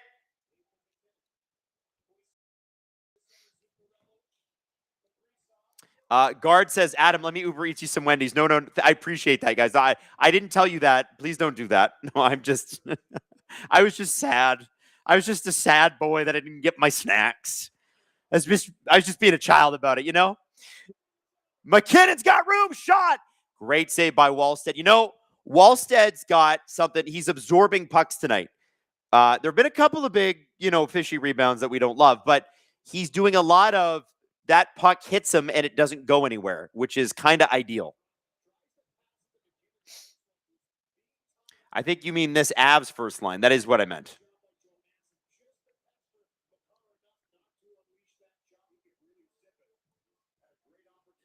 $16:02 left in the second period. Already 4 minutes into this thing. And the faceoff is won by the Avalanche. Back to Burns at the point. He carries in. Brent Burns looking vintage here. Out front, shot. And that shot was blocked by Zuccarello, who flips the puck up and by. It hits Burns. The difference between height between Burns and Zuccarello is just hilarious to me. Hartman. Trennan. Puck intercepted by Zuccarello. Zuccarello looking for a passing lane. He's got Hartman. And he goes off for a change. Trennan along the boards. Hartman gets absolutely stapled by Manson. Colton through center. And they come in offside. I think it was Brock Nelson. Woo!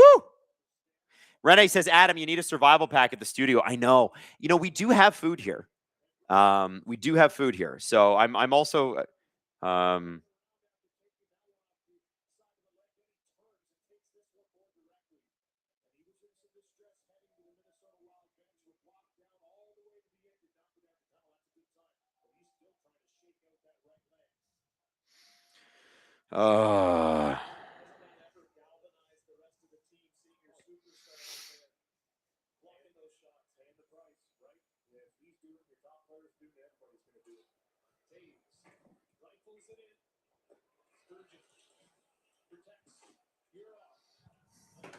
$15:05 left in the second. Denise Campbell says, lucky I'm not there. I'm addicted to those things and they'd be gone. I know. I love goldfish crackers more than anything. They're the best. They're the best.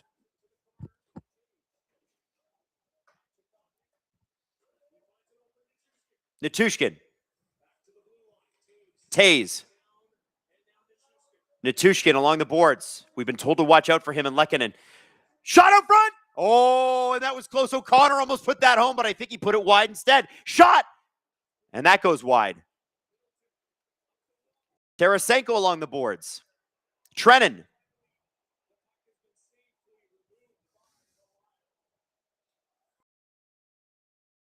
I got to say, this is kind of nuts. This whole thing has been amazing. This whole game has been amazing. 4 shots this period. Nietzsche's across. To McKinnon. Shot was redirected.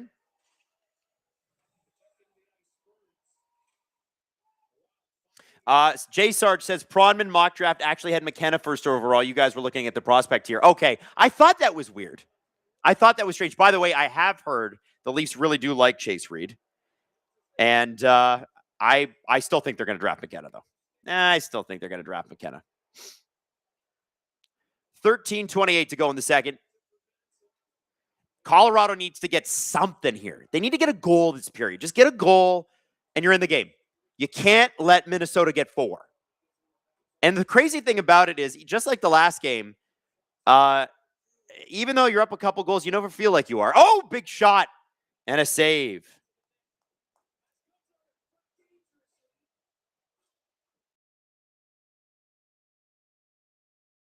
Oh my God, the Avs will not quit here. This is just a unbelievable press by them.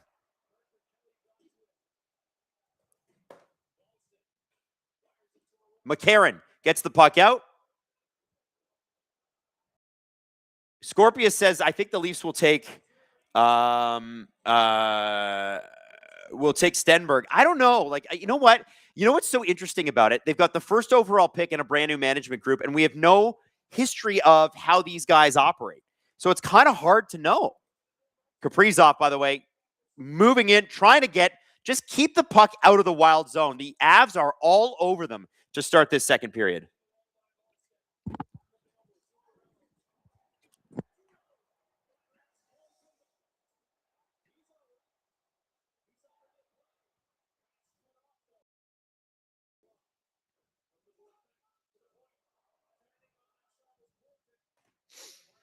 Hartman.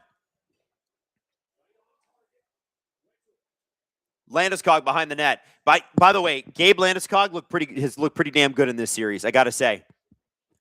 For a guy that might never have played again. Sedin Magic 15. Surely the Wild don't think they can park the bus for 2 periods. I don't think so. I think this is the Avs being incredible.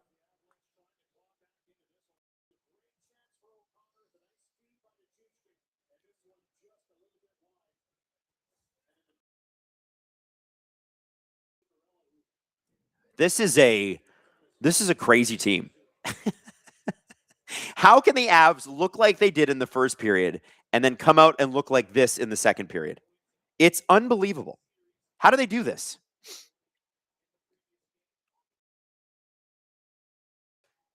$11:33 to go in the second. And Colorado iced it. Ooh, they don't like that. They don't like this. I'm looking at my notes here. Yeah. Jacob says, Adam, what's up, chat? Much love from the deserts of Albuquerque. Yes. Smash that like button. Almost 800 of us and less than 300 likes. I know. What do we do?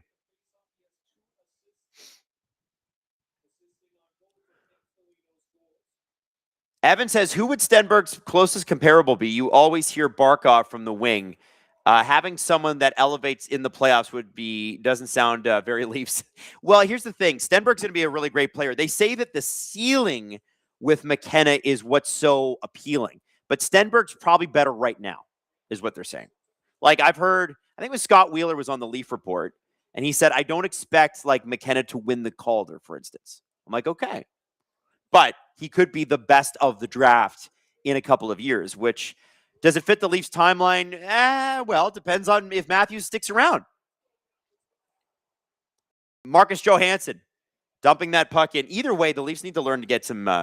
We're going to need a little bit of intensity. You look at the way these two teams play, and the Leafs have had that from time to time, but it's never sustained like these two guys. These guys right now, what we're seeing are two teams who are just absolutely leaving everything on the ice.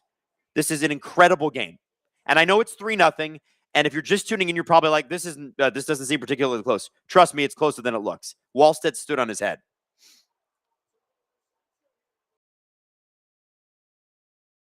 Kadri. Oh, made the backhand pass. Pass E was done.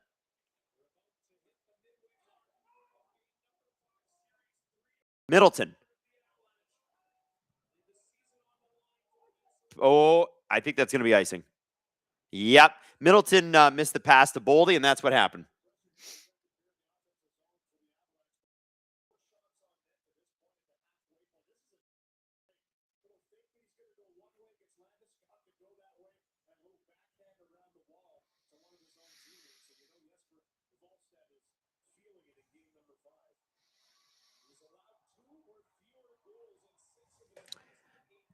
Puck won by the Minnesota Wild. Back to center ice. Kaprizov steals. Kaprizov. Oh, what a great play shot. Oh, and that goes just out. That's the way Kirill does this thing, man. Oof. Truba one says, "Hey Adam, Bawan here, and I really hate having hope." It's the hope that kills you. That's the line from is it Shawshank Redemption? It's the hope that kills you, Andy. It's the hope that kills you. You know what? I would rather, it's better to have hope and then heartbreak than never to hope at all. And to be honest with you, as someone who's only ever hoped and had his heart broken, it's still worth it. I would do it again 10 out of 10 times. I don't know, like we're watching this now, and anybody that was here with me during the Leaf streams this season, watching any of the Leaf hockey this season, you know that they're nowhere close to this. And so I'm watching this, and in the back of my mind, there's a little negative voice going, well, it's going to be a while before you see this with your blue and white team. And I hope that's not the case because I kind of miss it. I have enjoyed being just guy who watches hockey games and has no skin in the game. But boy, I'm going to miss it. I really do. Like, don't you want just the chance? Just the chance to have it. Oh! Owen Ader said Avs have picked it up this period. Absolutely, they have. Jays games are a hoot if you can get to one. Yep. Snoopy Kendall says, as a Canucks fan, I still have hope begrudgingly. The Canucks will turn it around. They will. I've heard this Ryan Johnson guy's very smart. I have heard that. By the way, did you hear we're trading Matthews? It's official.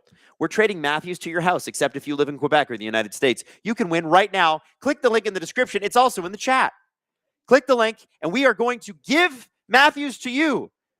We're going to trade him to your house, and all you have to do is let us know. Now, do that before the beginning of the third period. As soon as the puck drops in the third, Matthews can no longer come to your house. But before that, he can. Thank you, courtesy McFarland Toys, for the Austin Matthews. He's joined us tonight, but he's joining you very soon. Henderson Galbraith, stress-free hockey sucks. Thanks, Habs. You know what? I'm enjoying calling the games with you guys and hanging out. I am enjoying that.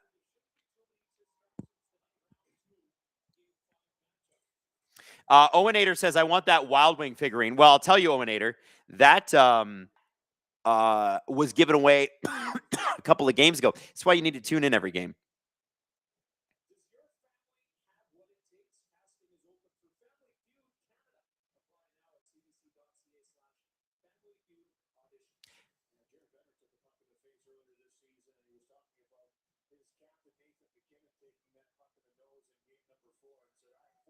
So let me ask you guys this.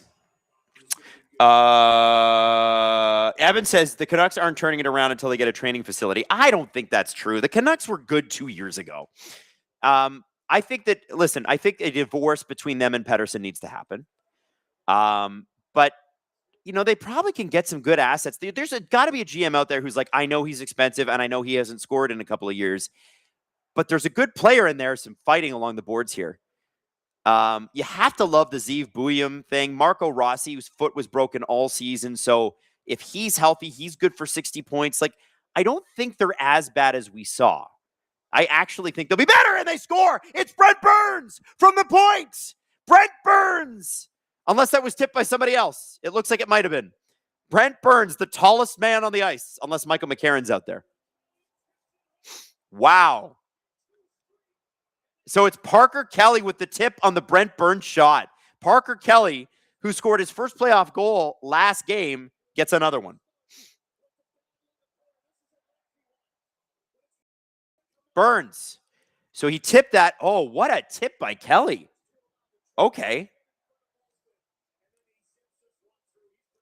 Wow. Nice playing. Nice playing.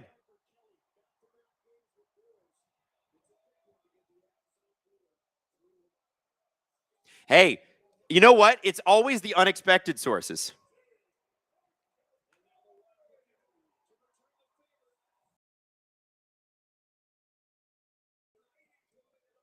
Quinn Hughes. Back to Faber. Faber to Hughes. Hughes with a shot, and it goes over the nets. Do the Wild respond here?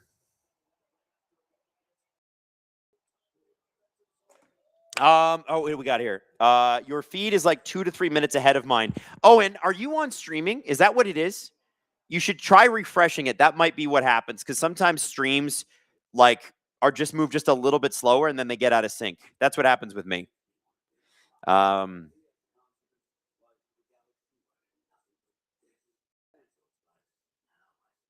I just feel like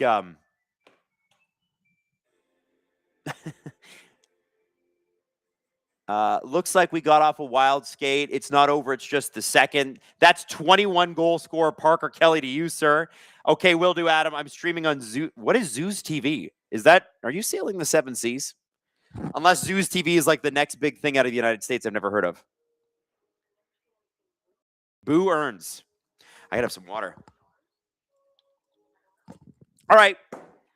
Question for the chat. Chat. Tell me. Who scores next? Is it the Wild or is it the Avalanche? If it's the Wild, who scores? If it's the Avs, who scores? We got 2 Nick Foligno goals, which is, I can't believe we're saying that in 2026. We got a Brent Burns almost goal that turned into an assist. Sedin Magic 15, and Hayden's blood pressure just went up. Yep. Who do we got? Amanda says it's going to be Nate. Raphael says it's Wims.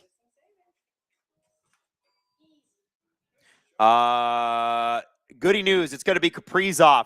Not really. A Karen says Nick Foligno, baby, hat trick. David Wilson says if the Canes win the 3rd round, you must wear a Freddie Anderson jersey. I think that's fair. I actually don't hate that. The take is a cold take. It's a cold take. I'm eating shit on that one. People are saying Kadri scores next. Choo Choo Train scores. Wild, and it's going to be Boldy. You know? Giggling Cats, it's going to be Hughes off Nate's schnoz again. Poor Nate got just mangled in the he got a puck right off the face. Ooh.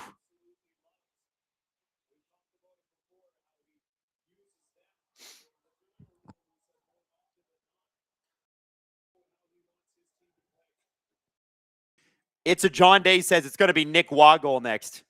You know, that would just be salt in the wound. You know what, though? I'm not unhappy to see Nick Waugh do well. He played hard. He did what he was asked. And I would say I don't like seeing people get fired. I don't laugh when people get fired. It's not nice. But I think was the firing justified? Absolutely. Craig Berube had to go. And the perfect example of is Nick Waugh playing with the Leafs and Nick Waugh playing with the Avs. Yikes. Dude, yikes. Sir Arthur, if the Canes don't walk away with the cup, does Brind'Amour get fired? No. You don't fire a coach who won 8 straight games to begin the playoffs. Brind'Amour has Brind'Amour gives them a chance to win every year. One of these days, they are going to do it, maybe even 2 years in a row. And what's exciting about this year is we're going to have a completely fresh Stanley Cup final. Both teams from last year and the year before are out. We're going to see something completely new, and that's going to be awesome. I love years like this. They are fighting for every inch out there. Natchez, by the way, cuts back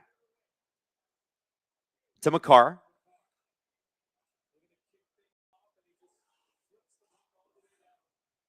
Faber gets the puck back to Makar. It's just Makar and Faber just passing the puck to each other from either end of the ice. Nichushkin through center. He's got Kadri.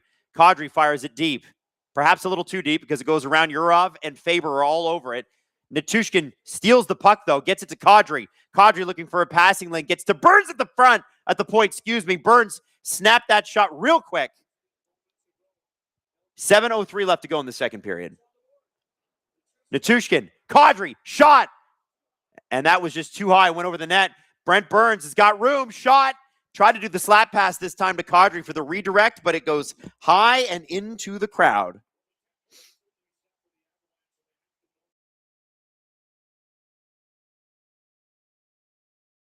By the way, I just want you guys to know this.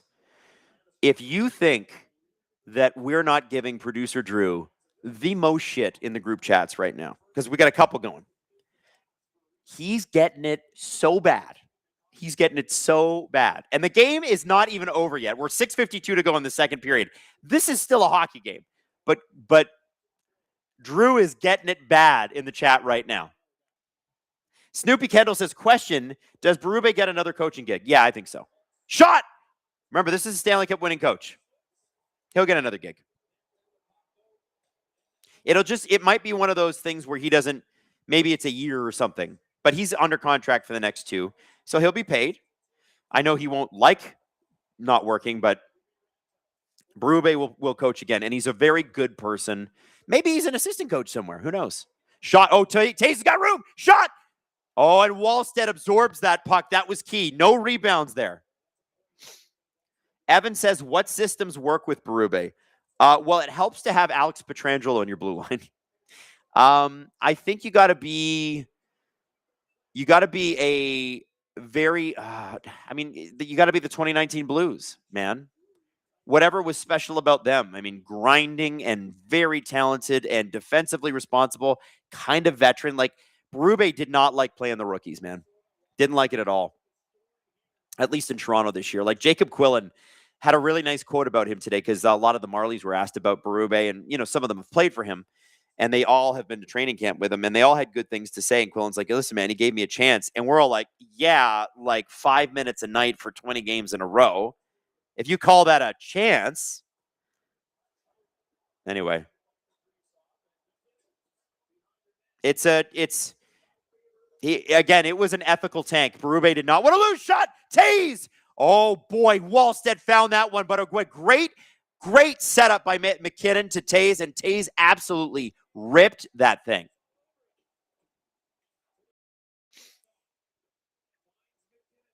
McKinnon behind the net.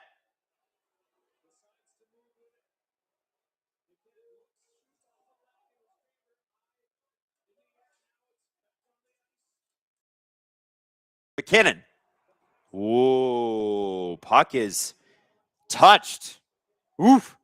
McKinnon they got a stick in the way of his passing lane there. It got real close.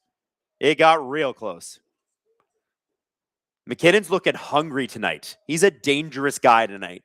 He wants this series to be done. Oh, big hit on Quinn Hughes.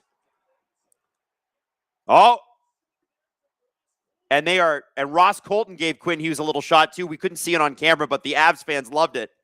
And it's Ross Colton, so it probably was pretty, it was a little cheap, but whatever.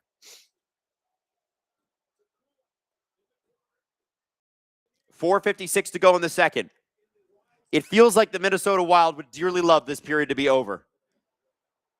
They can't get the puck out, and a great play by Brock Nelson almost had the tip in. Manson to Kulak, back to Manson. Manson's going to shoot. It's redirected. And the Wild were able to stop it up before it went.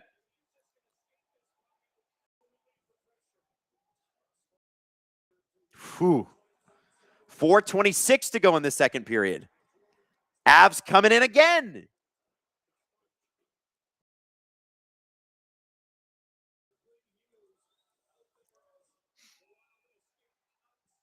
Whew.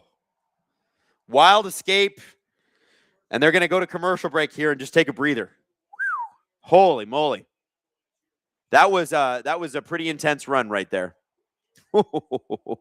Woo. Zamboni Driver says, I'm going to fully admit I'm still watching the Jays. I love that there's people that just hang out and want to just be in the chat. And you're doing other things. That's fine. You do whatever you want to do. Just as long as you're here. Rock says, didn't Berube get the team to Game 7? Almost cut. Matthews, Nylander quit. You got rid of Marner, 100-point player. Listen, any problem that you see with any team is multifaceted. Berube coached the team that got them to Game 7 of the second round against the Stanley Cup champions. Absolutely he did, and deserves full credit for that. Now, when you go back and you look through the numbers, you will see that the Leafs of that season, which was 24-25, got shelled, but they had elite level goaltending. And plenty of teams have that kind of success where you have elite level goaltending and you get shelled, but you're able to win. You find a way to win. And they almost found a way to beat the Panthers. It's true. But they didn't find the way to beat the Panthers. And then the next season, they fall off a cliff points-wise. And yes, they lose Marner, but that's not the only thing. So they have losing Marner shouldn't make you lose 40 points in the standings. It's the biggest single season drop in points in Leafs history. They went from first in the division to last in the division. They've already said they're going to rebuild the defense core. I'm sure that includes the goaltending. That includes the coach too. And I like Berube. I like him a lot. I think he's a good person. I think he's a funny guy, very charming guy. I think the players liked him. I don't know how much they bought into that system ever. I think he just had a very talented team. It is what it is. Rock said Berube didn't make you lose. Your players quit. That's also probably true. And, a good reason to fire the coach and bring someone new in. Machiavellian says, long-time lurker, as I would listen from work, made redundant today. Oh, I'm sorry. Need some well wishes and some luck. Thanks for the great content. Machiavellian, I'm really sorry to hear that. That's happening a lot these days. And if you need a place to just come and hang out and escape from it all for a little bit, you're always welcome here. That's a really not great feeling, and we feel for you. All of Gripper Nation loves you and feels for you. That sucks. That sucks to hear. 3:40 left in the second period, and as you can imagine, the Avs are pushing yet again. Kadri down low to Waugh.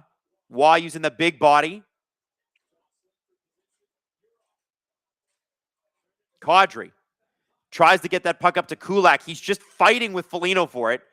Marcus Foligno to Nick Foligno. Nick Foligno almost a one-on-one with Cale Makar. Oh, here comes Makar. He's got some room. Makar gets a stick to the face, and I think the Wild are going to be penalized. Makar had space, and I don't know how the stick got into his cheek, but it did. And look at those Avs fans. They are loud. So it's Yurov to the box. Let's see what Makar just goes on a Bobby Orr here. He looks dangerous, and Yurov. So Yurov went for the poke check, and the puck rode up Makar's stick and went right into his face, and that is a penalty every time. Evan says not addressing the D-core at all was insane. A lot of things that happened with the Leafs were insane last year. A lot. But alas, we're on the road, and I will give John Chaika and Matt Sundin full marks. Moving on from Berube was the right thing. Good start. 3:06 left in the second. Avs to the power play. McKinnon looking super pissed. Look how angry he looks. That man looks mad.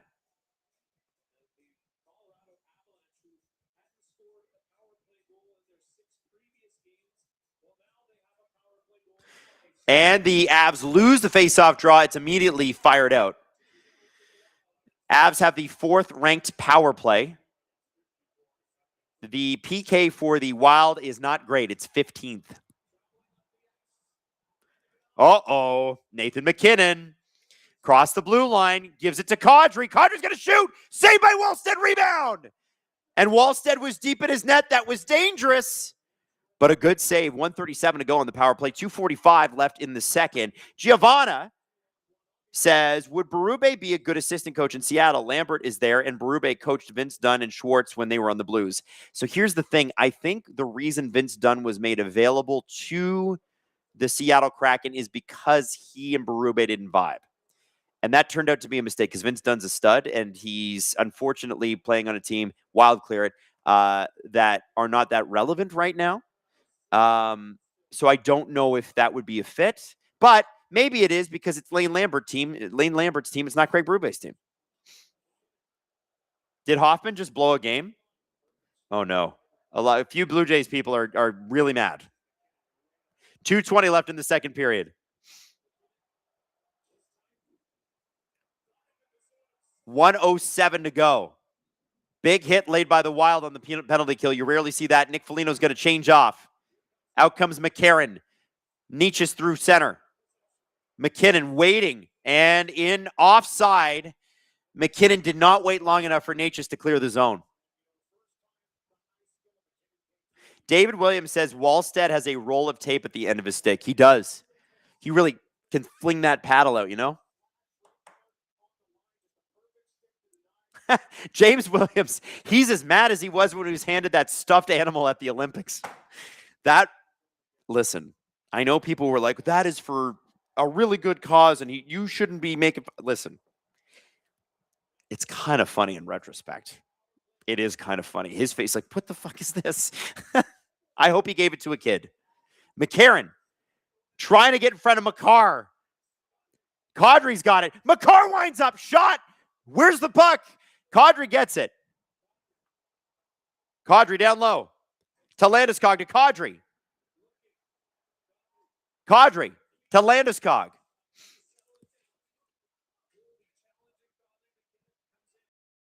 McKinnon to Makar. Makar down low. Out front.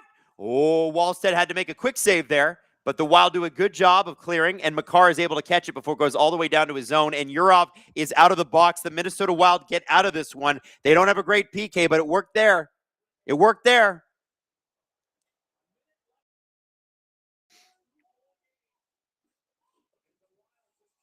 $50 seconds to go. The Wild have been under siege most of this period, but they have so far survived it, mostly only allowing the one goal.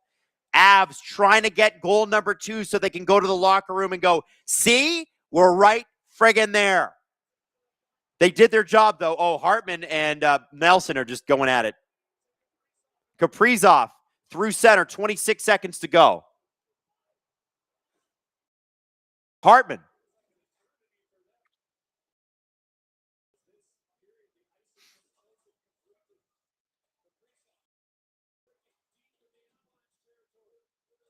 Waugh, carrying the puck up. Wow. And the Avs get a goal, and they push the Wild to the limit, but the Wild hold the fort. 20 minutes to go in this game at least. Could go to overtime, we don't know. Could be. Oh, baby. What a crazy time. That was I'm exhausted after that period. Holy, okay. Remember, we're trading Austin Matthews to your house. If you're in Canada, outside of Quebec, sorry, Americans, I apologize. It's the tariffs. We would give this to you, and in the future we will, when the tariffs go away. Austin Matthews. You and Austin. Austin and you. All you have to do is click the link in the description, enter your information, and we are going to make a call on who gets Austin Matthews at the beginning of the third period, probably at the first commercial break during the third period. By the way, the drawing for this closes right before the third period starts. Actually, well, right when the puck drops. So get your thing in for that. Maddie, what kind of clip do we have? Oh, okay. So it was pointed out to me in the chat today that what the premise of this segment is slightly wrong. Corey Promden gave us his draft rankings, and why that's important is that Corey Promden was the one that called Juraj Slafkovsky in 2022 to be the guy Montreal picked, and it turned out that was the case, and Shane Wright fell to number 4, as we all know, and the rest is history. Promden does have the Leafs picking McKenna, So that's an important distinction we were not aware of this afternoon. However, the segment remains the same. Are the Leafs making a mistake by not picking Verhoff, Chase Reed, Stenberg? Check it out. So at what point do we talk about the Corey Pronman stuff? Because I don't know what you're talking about. So Corey Pronman I also don't know. has been known as a really, really good prospects guy. Yep. And he's been really, really good at nailing who's picking who. Okay. And you guys might remember we were watching on our phones before heading to the draft in 2022 in Montreal because that was the Shane Wright draft. Yep. Where it looked like Shane Wright was probably going first. But then Corey Pronman goes, here's what the top 4 is going to be. And it's going to be Juraj Slafkovsky. And then it's going to be, I think it was Simon Nemec. And then it's going to be Logan Cooley. And then it's going to be Shane Wright. And we were all like, that's insane. What are you talking about? And bing, bang, boom, bang. The GMs did a good job that draft, actually. They sure did. Looking back, They did. They made the right calls. But the reason I bring that up, I don't remember where he has him. I have to look it up. But he doesn't have McKenna first. Oh, who does he have? I don't remember. Let's do it. Yeah, so we're gonna have to look this up. This is shaping up to be this is a stressful draft to have the first overall pick. Put it that way, because a number of guys could go first. And if you ask most of the people who do this for a living, they wouldn't blame you for taking that player first. But the guy who's been the consensus number 1 for the longest is Gavin McKenna, and the guy the public expects to go first is Gavin McKenna. So if you have the first pick and you don't pick Gavin McKenna, you better be correct. And there are marketing opportunities and stuff too. Like Scott Wheeler's been on some shows saying, like, remember, he was on Leaf Report. Yeah, he's like, coming on our show, by the way. Is he? Yeah, I should probably. Okay. Yeah. Well, whatever. Adam's learning this for the first time. That's fine. Listen, we've had Wheels on before. I love him. But he's like, hey, remember, there's like, yeah, remember, well, what? I wasn't going to Can't say call him anything, but. Why can't we call him that? Oh, Wheels. That's better than Wheelie. Or what are those? I don't know if it is. You don't think so? What are those shoes with the wheels on them? What are those called? Heelys. Heelys. We should call them that. I don't think Heels. he'd care for that. You don't think so? No. I think he'd go for it. What's the what Jess? What do you have there? Okay, so back to Corey Pronman. Uh-huh. We're gonna do this. We're gonna do a reveal. Thank you, The Athletic. I know you're supposed to pay for this, but I'm gonna show everybody on the screen and watching that on YouTube at home and listening on audio. Okay, number 1, Steve. Who do you think he has first? I'm going to go Chase Reed. Adam. McKenna. Chase Reed, number 1. Matt, you got to remove. Wow. I have heard that from the bottom Leafs up. like Chase Reed a lot. So this is a big right-handed. Oh God, please be a defenseman. He's He a is. Oh, yeah. defenseman Yeah, he is, and he's a right shooting defenseman. Yes. from the Sioux Greyhounds, and Dubas sitting there. It should have been me. Number 2. Steve, who's your guess for number 2?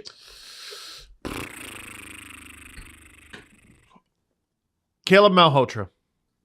Adam, do you have a guess? Stenberg. Oh, we have at number 2, Albert Smith. Wow. Latvian god from the Olympics. Man, I liked Albert Smith. Germany. Oh, Germany. Excuse me. He's Latvian. He plays in Germany. He is out of Germany. Yeah. He was great in the Olympics. Playing for Munich. Shoots left, 6'3", 205. That guy's a monster. Albert Smith. I'm shocked that Second he's overall. only 205 pounds.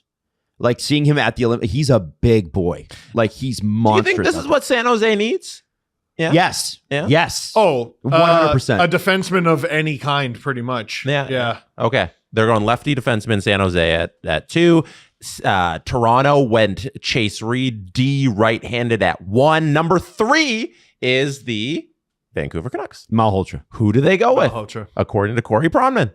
It is Whoa! Eaton Vera. Wow. From North Dakota, playing out of North Dakota, sorry. 6'3", they added that. 6'3", shoots right, D, 212. Also, they should say where he's from. Yeah, they should add that too, instead of just the team that they're playing for. Yeah. I think he's Canadian. Yeah, they just- well, look at Smith's, right? That's a Latvian jersey. I think he's Latvian. Chase right. Reed, it's like, yeah, he's always. Last one, number 4. Who is it? Gavin McKenna. It's got to be Gavin McKenna. Wow. Number 4-2. That would Whoever be, picks fourth. Who is picking fourth? Is that Florida? No. No, they're ninth. Vancouver's 3. Mm-hmm. Calgary. No, Calgary Rangers? 6. Calgary 6. Rangers. You tell me. I don't know the answer. Okay, hold on. okay. NHL draft order. At a Penn State, out of Yukon. Why don't I know that? Whitehorse? Yukon. Chicago. Whitehorse. Yeah. Blackhawks. So he gets to set up Bedard. That's Oh, not bad. Holy Blackhawks shit. take That would be good. McKenna. That would be good Okay. for them. Shoots left, 5'11", left wing. So let's. Thank you, Corey. Leaf fans, I think it's important to have this conversation now so that we're not blindsided by it in June. Corey knows what he's talking about. Mm-hmm. And Adam, based on conversations you've had and based on conversations I had, the notion that it might not be McKenna did not fall out of the sky. It might not be McKenna. Mm-hmm. Let's devil's advocate this. Holy smokes, do they need any kind of elite defenseman? They have a chance to draft the best defenseman they've had in decades. Literally decades. They haven't had a true number 1 since Boris Salming. Let's call it what it is. I would True argue NHL number 1. Morgan Riley had at least one season, maybe several, where he was a true number 1. Not every season, and not an elite one. Mm-hmm. Okay. Not an elite. I will disagree, but I will. He had 20 goals and 72 points. He's still a second piece. He was never good on defense. Goddamn. He never was. Well- Analytics always supported that. So you got one of the top prospects guys in the industry Mhm. going bing, bang, boom. 3 defensemen at the top. And I'm pretty And sure there's- he left out a significant one. I can't remember who. Who's This is number 5. It's in tiers. Carson Carrolls? Uh, Isn't he a D? you want another defenseman? So he has going? Carrolls at Carson 7. Carrolls is going 7. Yeah. Man. I I don't think there's a creative scenario where you move off of first, like trade No. the first and move down. I think it's if you're going for a defenseman, you pick the guy. I think that's how it works. I don't think you can not pick McKenna. I don't think you There's can either. too much on the line with if he is everything he could be. That is so much greater than anything you're getting out of Chaser. Because his ceiling is absurd. The ceiling there, if you miss that, that's unforgivable for 100 years. Like Matthews in 2016, there was a notion of what if Line, but Matthews was pretty obviously lock. number 1. Lock. The top of this draft looks a lot like 2022. I would much It's stressful. rather the Leafs trade Matthews and get 2 picks in the top 5. Damn. Oh my God. Why not Reed and McKenna? Yeah, we know that. You're talking my language. The thing is that which of those teams is he going to accept a trade to? Because people keep saying San Jose. I don't know. I don't know. I know that people want it to be San Jose because it's the 2nd overall pick. He was born in California, but that doesn't necessarily mean he wants to go there. Yeah. How many Ontario-born players are like, I'm not going to Toronto or Ottawa? Yeah. Screw Many. that. Many. A lot of them. I mean, that is Jesus, that's a big organizational swing too, right? Like, and that is a conversation for this offseason. Yeah. Matthews has made it one. I'm not sure I'm going to be back. Home is a concept. One story I heard about Joe Thornton back in the day is if he was going to sign back home, quote unquote home, it was going to be Detroit because the Red Wings were closer to where he grew up than the Leafs. Right. Anyway, sorry. From the business side of it, how many millions of dollars are you losing by not drafting McKenna? Man, how many millions is McKenna losing?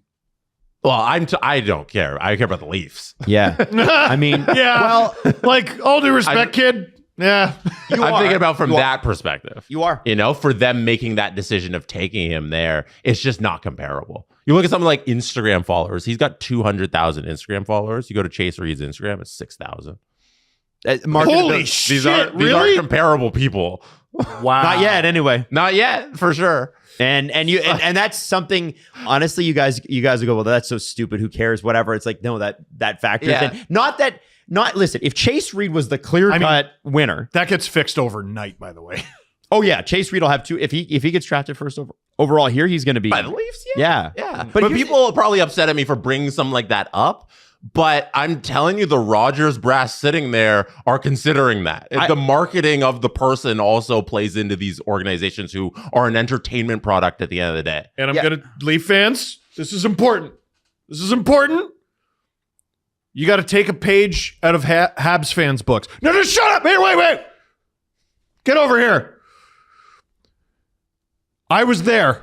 I was in the building that night. When Slafkovsky went first. When Slafkovsky went number 1. Those guys had no idea Slav was going number 1.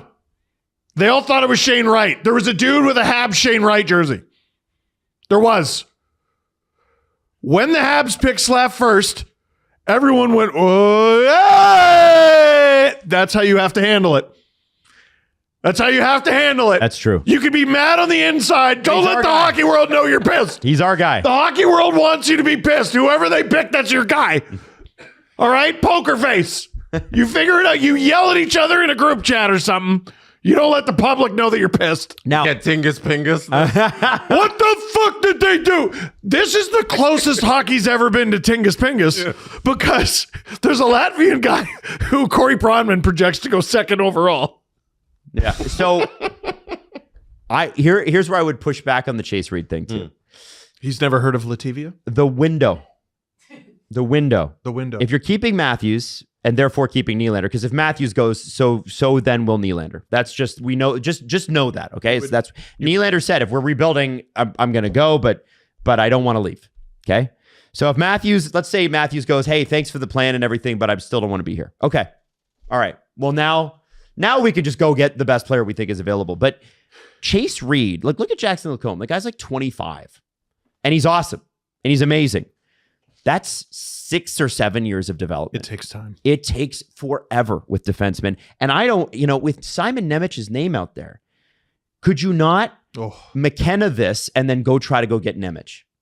Because here's the thing. You know what I would do if I was second overall pick from 2022? I don't know with Sonny Meta if the New Jersey Devils have just smartened up and been like, yeah, we're not fucking doing that, which is what they should do, by the way.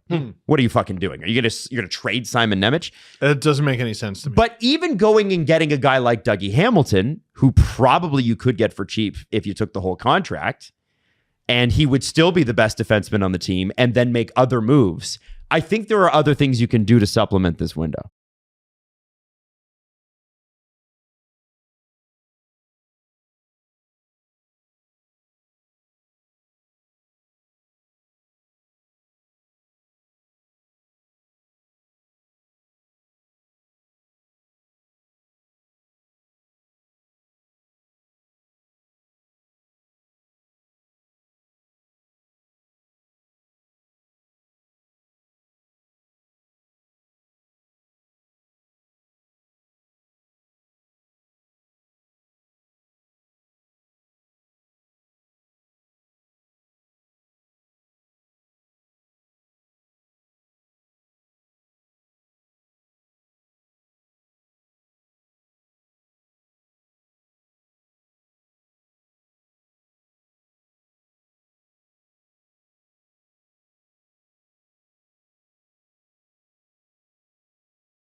Okay. Okay, I got to tell you a story. Chris Johnson is a gigantic Blue Jays fan. You guys know that. And he has got the double screens going tonight. He's watching the Avs and Wild. He's watching the Blue Jays. And he was texting us and going, "Oh my God, I want to die." They had the bases loaded on a 1-1 game in the eighth. And then they couldn't get a runner across the line. And then Vladdy couldn't hit and hasn't hit for extra bases in his last 60 at-bats. And then Hoffman lets in 2 runs, but I just heard, I think Dalton Varsho just hit a grand slam. So everything's right with the Blue Jays again. Everything's right with the Blue Jays again. Let's go. I'm so happy for him. And so happy for you. Walk-off, grand salami, Mr. Dalton Varsho.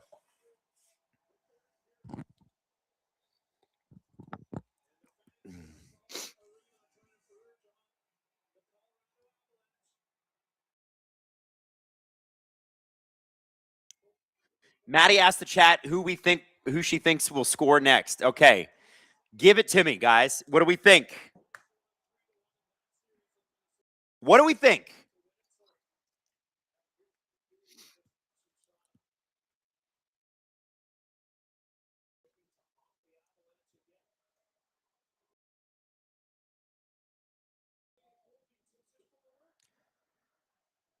Puck is into the Avalanche zone to start. Avs really, really came on strong in the second period. Wild can't spend this much time in their zone in third, and they've already started off pretty good. Michael McCarron made a play just behind his back there. Puck was on, what is it? Scott Wedgwood.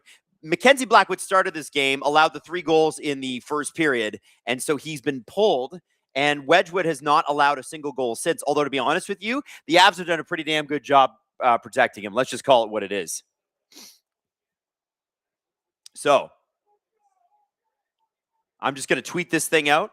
I hope you guys are ready. The Austin Matthews McFarland figurine will be given away here in the next 5 minutes. This is an elimination period, by the way. Elimination period. If the Avs come back and get the lead in this game, once it's over, puck, by the way, called dead by the ref. They couldn't dig it out. It's going to be a face-off in the Colorado zone. If Colorado comes back and wins this game, it's over. And they're trying to do it in front of their home fans. Eggroll says, "Can the Avalanche please win?" Eggroll, I cannot grant that to you. Neither can the crying baby behind the Avalanche's bench. And I felt bad for him because he was not happy when the third goal went in.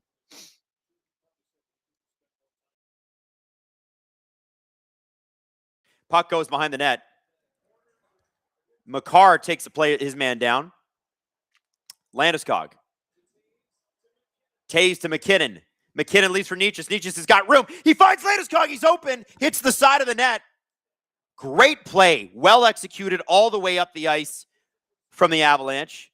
And it goes to Taves. Makar. This was most of the end of the second period. And the puck hit Nathan McKinnon in the skate. And it looked like that actually might hurt.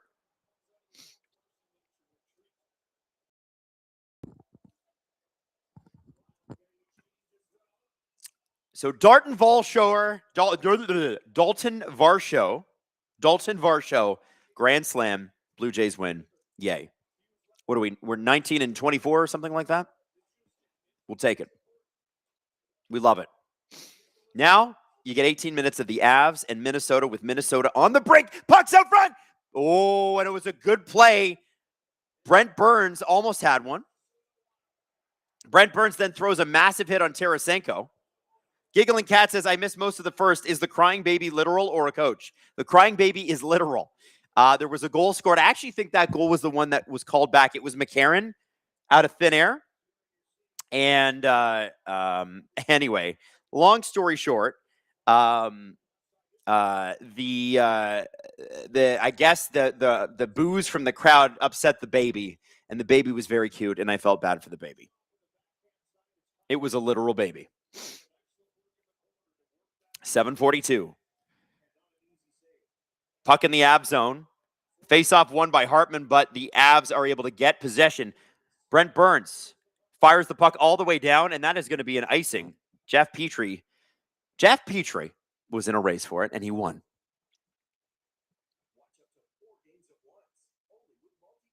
Actual size has, hey, Natchez, shoot the puck. Cog says, what do you think of the Hamilton PWHL team, and what do you think they'll pick for a name? I don't know. PWHL names are harder to figure out. I definitely think the AHL team will be something like the Hammers, which it should be.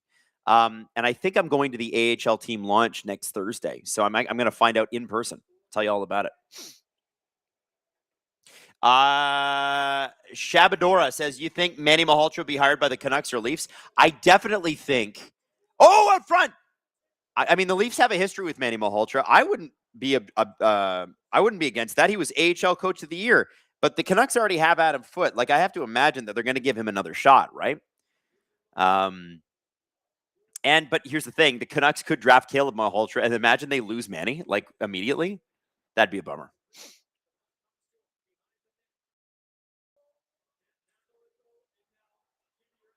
Kiviranta through center. Leaves it for Colton. Nelson.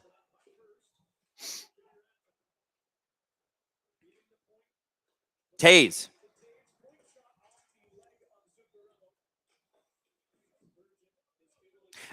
Greg says, hey, Adam, will Tim be at the Indy 500? I think he'll be at the Indy Toronto. I don't think he's going to be at the Indy 500, but you can message him and ask. I don't think he will be there. It depends if TSN sends him or not. A-Trey says, I'd rather have Manny Malhotra than Adam Foote. Well, it's going to be up to Ryan Johnson. We'll find out. It's going to be that's going to be interesting in Vancouver. I think if Ryan Johnson is as smart as people say he is, I'm not saying the rebuild will be quick, but I think it'll be thorough. If they let him do his job, I've heard good things about this guy. But I've also heard it's chaotic in the upper management echelon, but maybe he knows how to work that, and they really like him, and they really wanted him to be the next guy, and the Sedins apparently really like him. I don't know. David Wilson says, when's Hockey Psychology and THG on SDPN? We haven't had Hockey Psychology on. We've had Shannon on. You know what? If you notice with SDP, we don't do a lot of guests. And it's not because we wouldn't have Hockey Psychology. The guy's great. We just don't do a lot of guests. It's just not our vibe. And it's not because we wouldn't have guests or wouldn't have Hockey Psychology. It's a thing. We just kind of sit down. We do our show. That's our thing. If you look at the CJ show too, they've never had a guest on that show. Never once. I think sometimes people over-guest their podcasts and think that's what makes a great podcast. I always think it's the hosts that make a great podcast. And sometimes the guests make a great podcast. But if you're relying on guests, what can happen is sometimes your guests could stink. And then the podcast stink. And what are you going to do?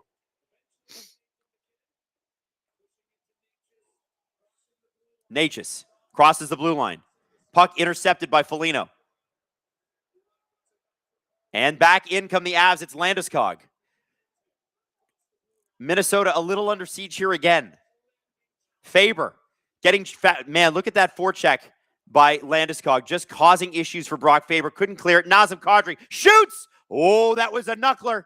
And it just missed the net. Quinn Hughes gets double teamed by Landeskog and Waugh. That probably didn't feel good. Nick Waugh behind the net. Nick Waugh looking. Kadri open. Waugh back to the point. Kulak with a shot. And that just goes wide of the net. Avs pressing hard here. 15:01 left in the third period. Nick Waugh. Waugh along the boards. Nick Waugh down low. Kadri. Natushkin. Shot. And a save by Wallstead. No rebound. Absorb that. Diamond King videos. Man, get Hockey Psychology to talk shop. Love him. He's great. Sedin Magic 15 says, from what I hear, Ryan Johnson and Manny Malhotra have a very close relationship. My guess is Malhotra ends up being the next Canucks head coach. You know what? I think Malhotra was really great here in Toronto as an assistant. I think he's ready. You know, I don't know how much time is left on Adam Foote's contract, and that kind of sucks, but those are the breaks. If that's the case, then I think you got organizational alignment, which is what the Canucks need the most right now. And you got guys that will not leave. Like, they love it there. Besser, Hronik. Like, these guys straight up were like, I just don't want to leave Vancouver. I want to be a Canuck.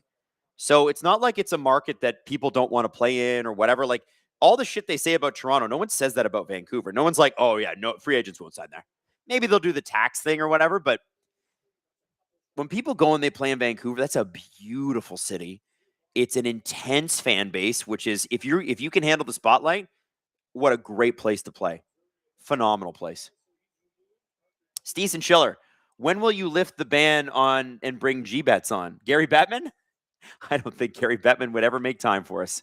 Also, I think Steve would have some questions that he probably wouldn't want to answer. So, puck goes across the line and they're offside. And you can hear the crowd go, ah!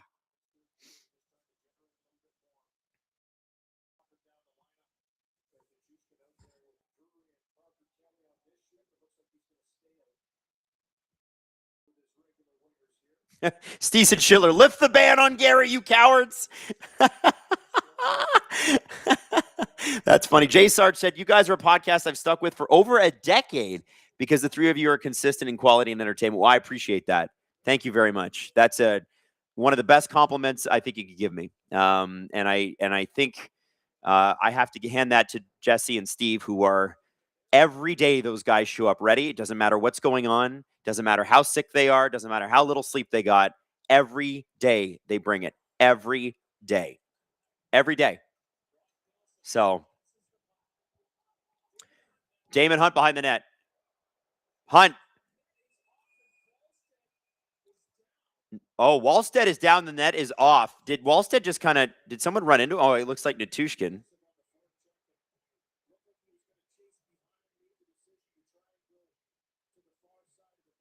$14:02 left. Oh, okay. When we go to commercial break here. Okay, I will get to that. Once we go to commercial break, I'll get the winner on there for. Oh, interesting. This is an interesting part of Canada. Interesting. I wonder how this person's going to feel about winning this. So yeah, Wallstead, Natushkin just kind of curling slid into Wallstead. Hashtag justice for Gary. Are you guys serious? Luke Vella said, send to Australia. I deserve it. We live in the upside down. You do. It's very expensive to ship there, though. I'm not going to lie. And Auntie says, Gary Bettman for agent provocateur would be gold. I don't think ever in this lifetime it would ever happen, but I wouldn't say a word. I would just let the two of them simmer and stare at each other. Alan Walsh and Gary. Maddie says she doesn't think a single bit of that would make it to air. She's probably right. Puck behind the net. Hartman to Faber. Faber dumps it deep. Kaprizov's down there. Oh, there we go. Hughes has got the puck. Cuts back. He's got McKinnon on him. It's McKinnon Hughes. And McKinnon wins that battle. And he got that puck. And Landeskog now carrying it across center. He chips it deep. Quinn Hughes gets. They're trying to punish Quinn Hughes right now. Landeskog, like he just got out of the way of a monster hit from Landeskog. And ice the puck. Good forecheck by the Avs. All right. Once we go to commercial break, I'm going to tell you who won the Austin Matthews doll.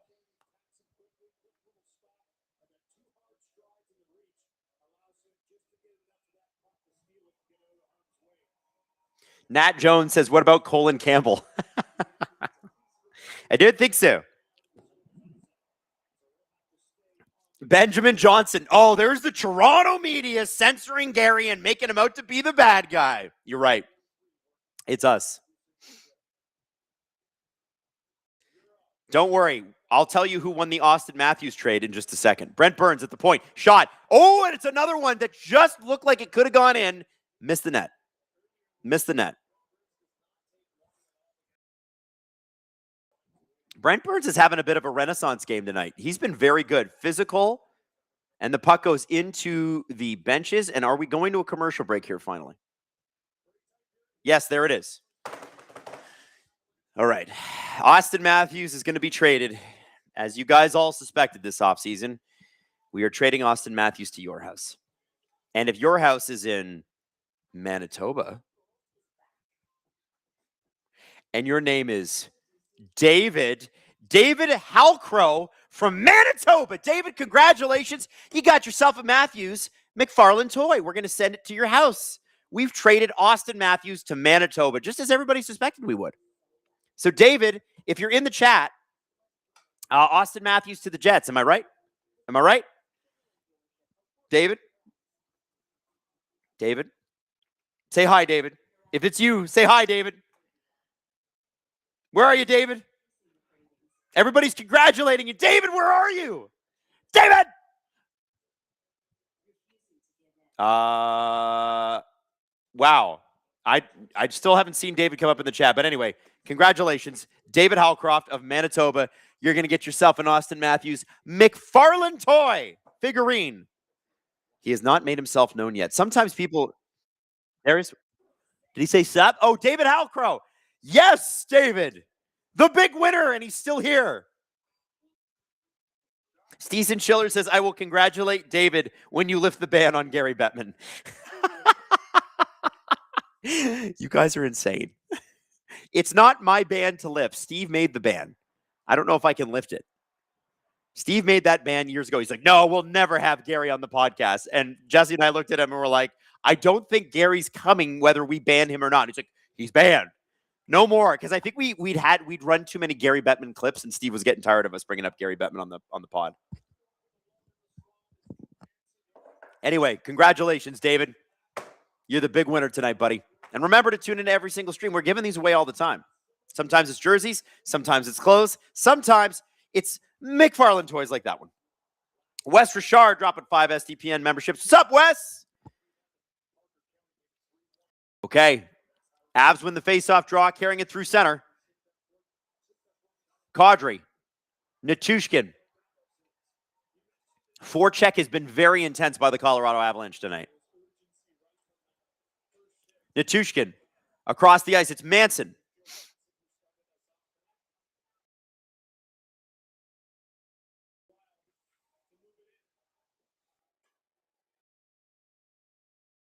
Kulak. To Nelson. Middleton. Gets the puck up. Avs bring it back in. It's Josh Manson.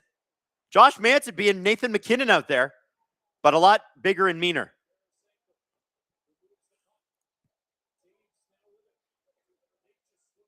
Natchez.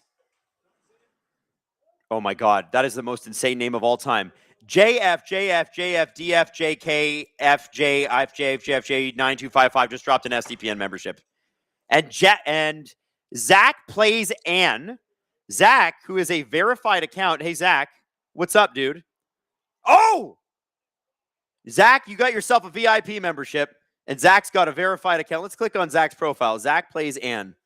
All right, let's go check out Zach's channel because he's clearly got some followers. Zach plays Ann. All right. Oh, Zach's got 138,000 subs. What's up, Zach?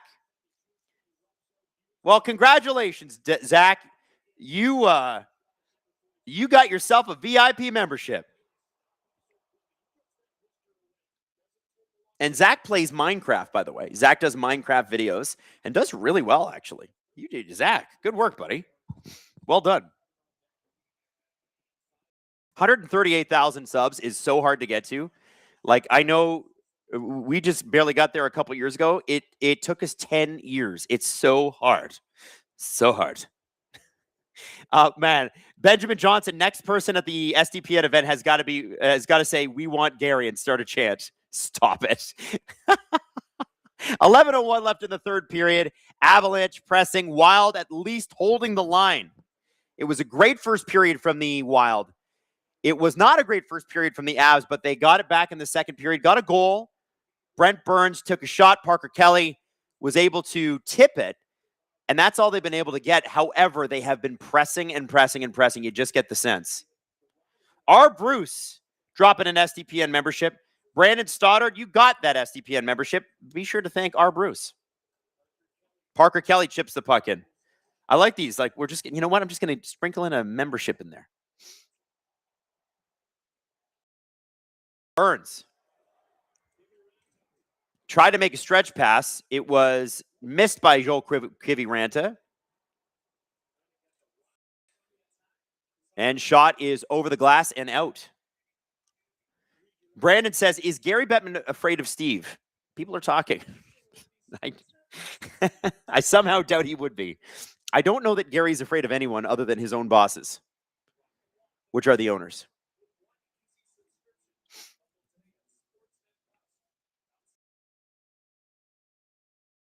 Okay, here we go. Guard says, we want Gary.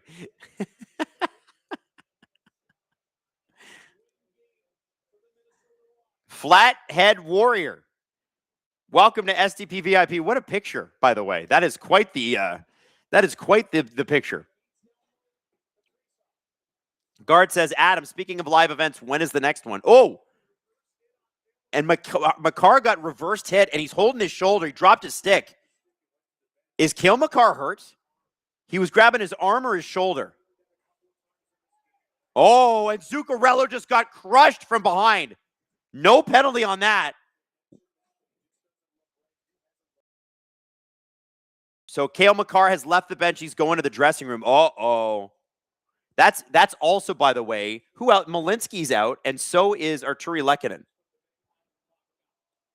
I mean, this is a team with a lot of depth, but that sucks. Yeah, losing those guys, that's brutal. Malinsky and Makar are their best defensemen. Shot. Kicked aside. Saved by Wallstead.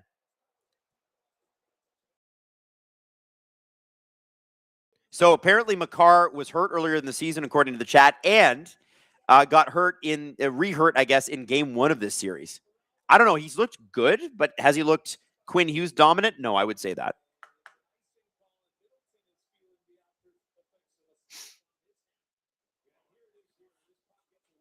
Oh, it wasn't even really anything that was that crazy, but it looked like it caught.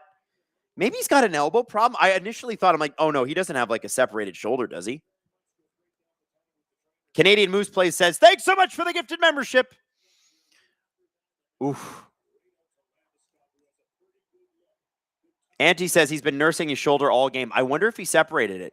Andrew says separated shoulder or broken collarbone will end his season in Colorado's. But it didn't look like he had a broken collarbone, because even when you got a separated shoulder, your shoulder's like hanging down, right? Unless he popped it right back in. Johnny says, when's the next live event? I don't know, to be honest with you. We do a lot of them in the fall. It's difficult to do them in the spring, and it was difficult to do them even in the winter this year because of the Olympics. So we didn't do as many as we normally do, but we will be back. Natushkin through center. Shot, and it was a good save, but Wallstead was down a little early on that one. 8:35 left to go in the third period. Trennan. Urov. Quinn Hughes comes up with the puck. You expect he and Faber are going to be on the ice most of the rest of this game. Minnesota's got a 2-on-1. Oh, Trennan just missed a beautiful opportunity. He's going to get the puck back in front of the net. Trennan able to keep that puck in and keep it alive. Foligno in now. Foligno with 2 goals today. Foligno.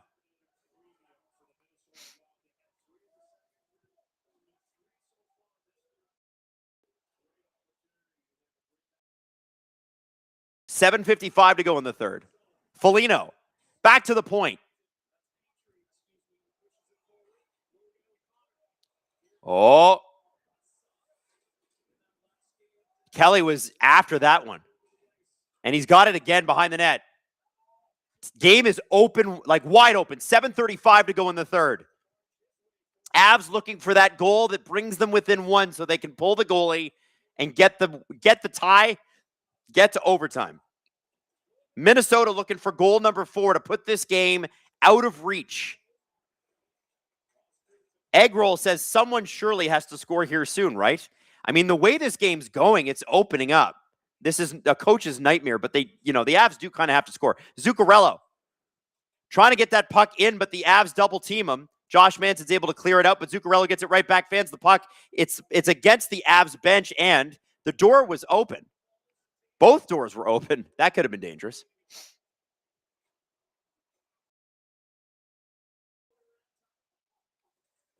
Oh, man, Spurgeon just got crunched by Kelly. McCarron. with the puck. He's got the other giant on the ice after him. It's Brent Burns, the beard.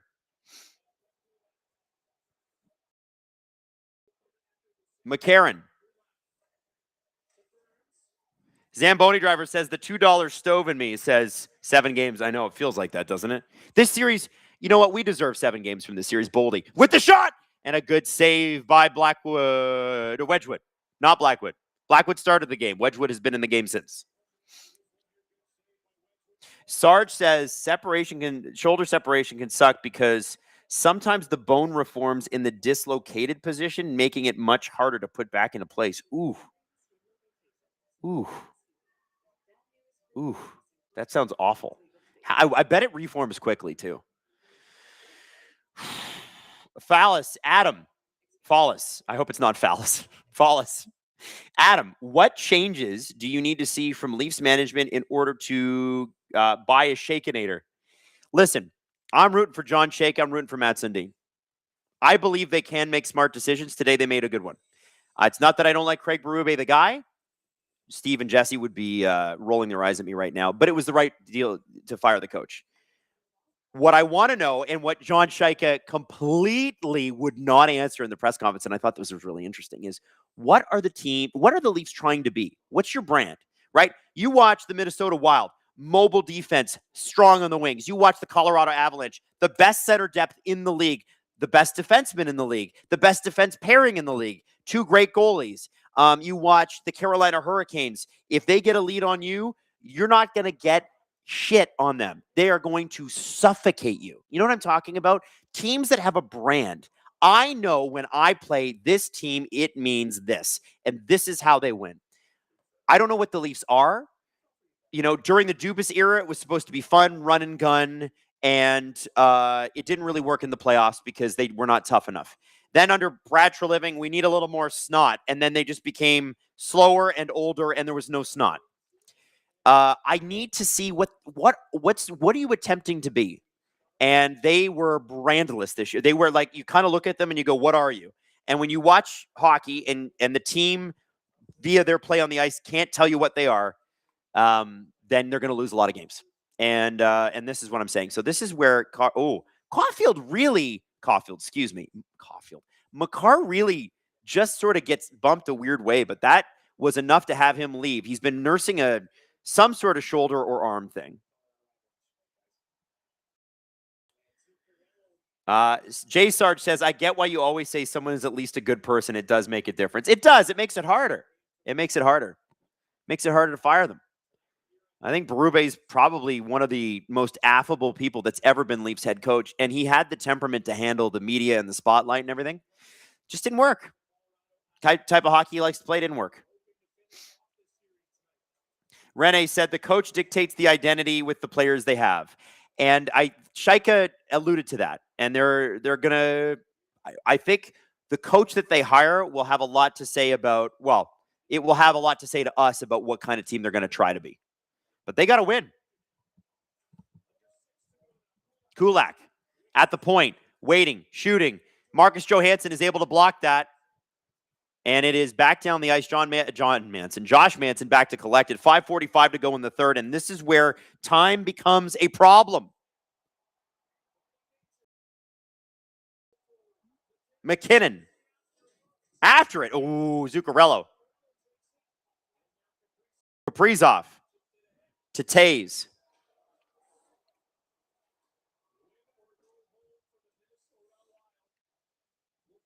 Denise Campbell forgot during Mascot Palooza last night. Did you know the Philly fanatic J.S. Kermit's cousin is J.S. Kermit's cousin? I did not know that. He was created by Jim Hensing. I did not know that at all. Philly fanatic is Kermit's cousin. Oh, shot! Ooh, Wallstead with a save. And Zuccarello and Landeskog were kind of forced. Oh, what a save by Wallstead! Holy shit! Brent Burns came in. There was nobody. And he snaps. Brent Burns is having a great game tonight, by the way. And he can shoot like crazy, and he shoots quickly. Wallstead was able to get in front of that one. Wow. 4:36 to go in the third period. McKinnon through center. And that is definitely an icing. And Ross Colton is not going to like that. He thinks he beat him in. And the fans agree with him, and they're booing as well. Makar is back on the ice. Ooh, Makar was not going to miss this. Wow. So the Wild put one off the crossbar. And look at Wallstead on this. Look how open Burns is. Wallstead, man, what a great play.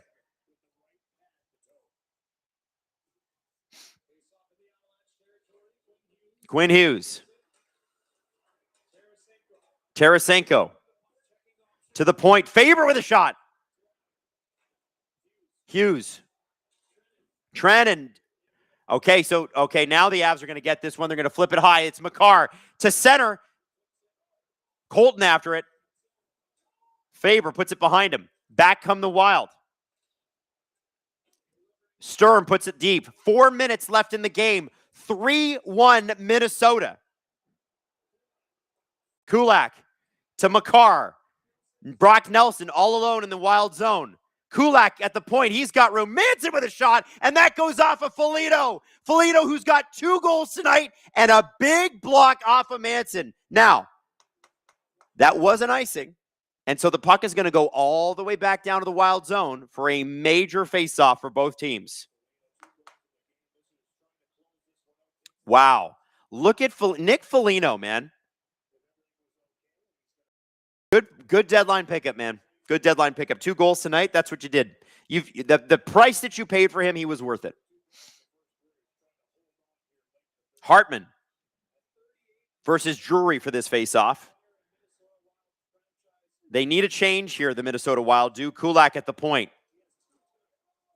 Waugh. Taves scores! Nick Waugh to Devon Taves, and that might have been tipped in as well. I think this camera went immediately to Jack Drury, so I think it might be Jack. It was tipped home by Jack Drury. Oh boy, this game just got real interesting. Avs win the draw. Drury is the one that wins it. Back to the point, and then pass across, and Drury with an incredible redirect. Waugh with a great pass to Taves, and Drury he's covered, and yet he's still able to make that play. Unbelievable. Wallstead doesn't have a hope in hell on that. He's going the wrong way. Wow. Avs fans, are you ready?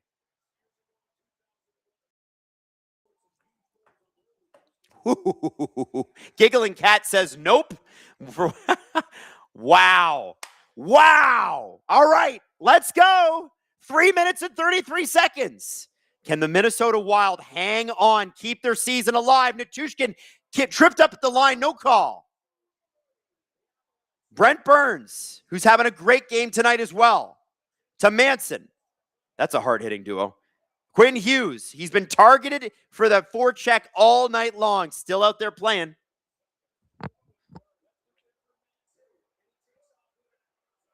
Josh Manson through center. He's got room. Manson, Boldy just was able to block his shot at the last little bit there, just mess him up. My words are not coming as quickly as I'd like them to, but I'm doing my best. McCarron with the puck along the wall. Middleton to Faber. Faber behind the net. He's going to get forechecked by the Avs. Gets the puck up. It's Boldy. Boldy around the net. Out front. McCarron now. Behind the net. Makar grabs.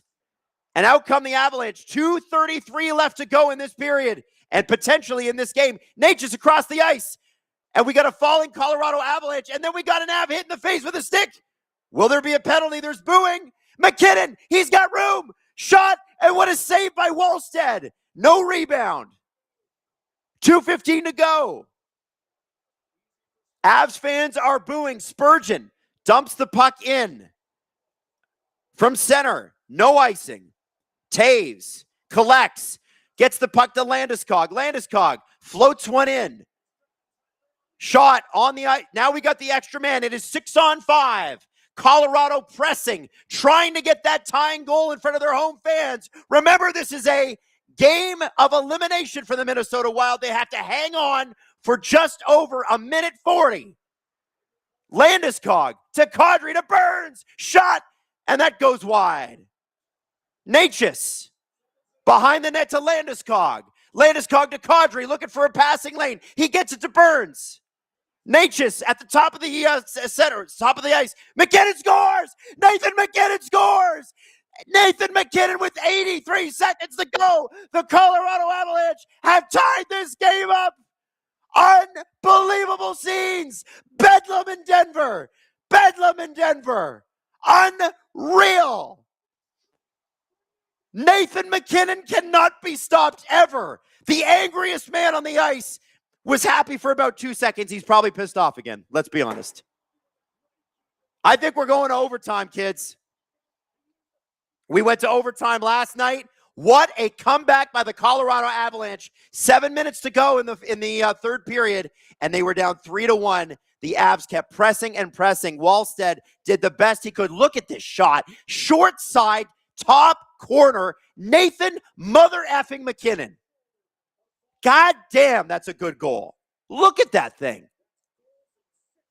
And you look at do you see the Kadri celebration? He pops right off the ice. That is a god amongst men, that man. Wow. 1 minute 23 to go. McCarron wins the faceoff draw. Boy, do I have a headache. Got a big headache.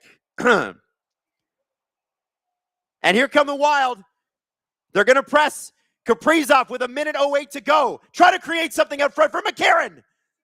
I'm losing my voice here a little bit. Quinn Hughes fires the puck around. Avs intercept. Brock Nelson with it. Kaprizov gets it. Boldy through center.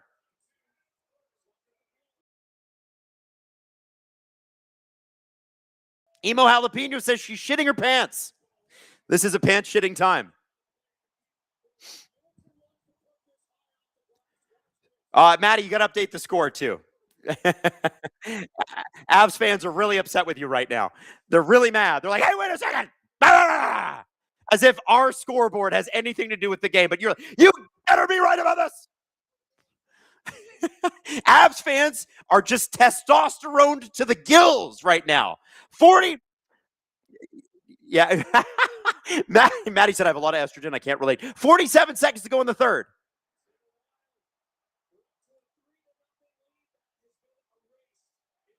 Shot is in. 40 seconds to go. Puck in the Avalanche zone, but the Avs have possession. They carry it through center. McKinnon looking like a man possessed out there. He's like a shark. 28 seconds to go. Marcus Johansson, goal scorer from earlier tonight, trying to make something happen. The fans are yelling at the top of their lungs right now. Will the Avs get one more shot at this? Nathan McKinnon, 12 seconds to go. McKinnon along the boards gets brought down. Zuccarello. And they're going to clear, ladies and gentlemen, with 4 seconds to go. I can safely tell you we're going to overtime. Wow. Nathan McKinnon actually smiled. I think that's the first time I've ever seen the man smile. And listen to that. Just stop. I'm going to shut up for a second. Listen to those fans. This is why we watch the playoffs. This is why, when your team isn't in, you watch the playoffs. Shit like this. Legendary moments like this. We don't know which way this game's going to go, but that is an incredible, incredible moment that you just witnessed right now. Unbelievable stuff. Unbelievable. Yeah, Maddie, we got to wait a full intermission, so you're going to have to pull a clip here. Maddie just said, uh-oh. If you can pull something, I don't know. Do you have something from the other night? We could throw anything in.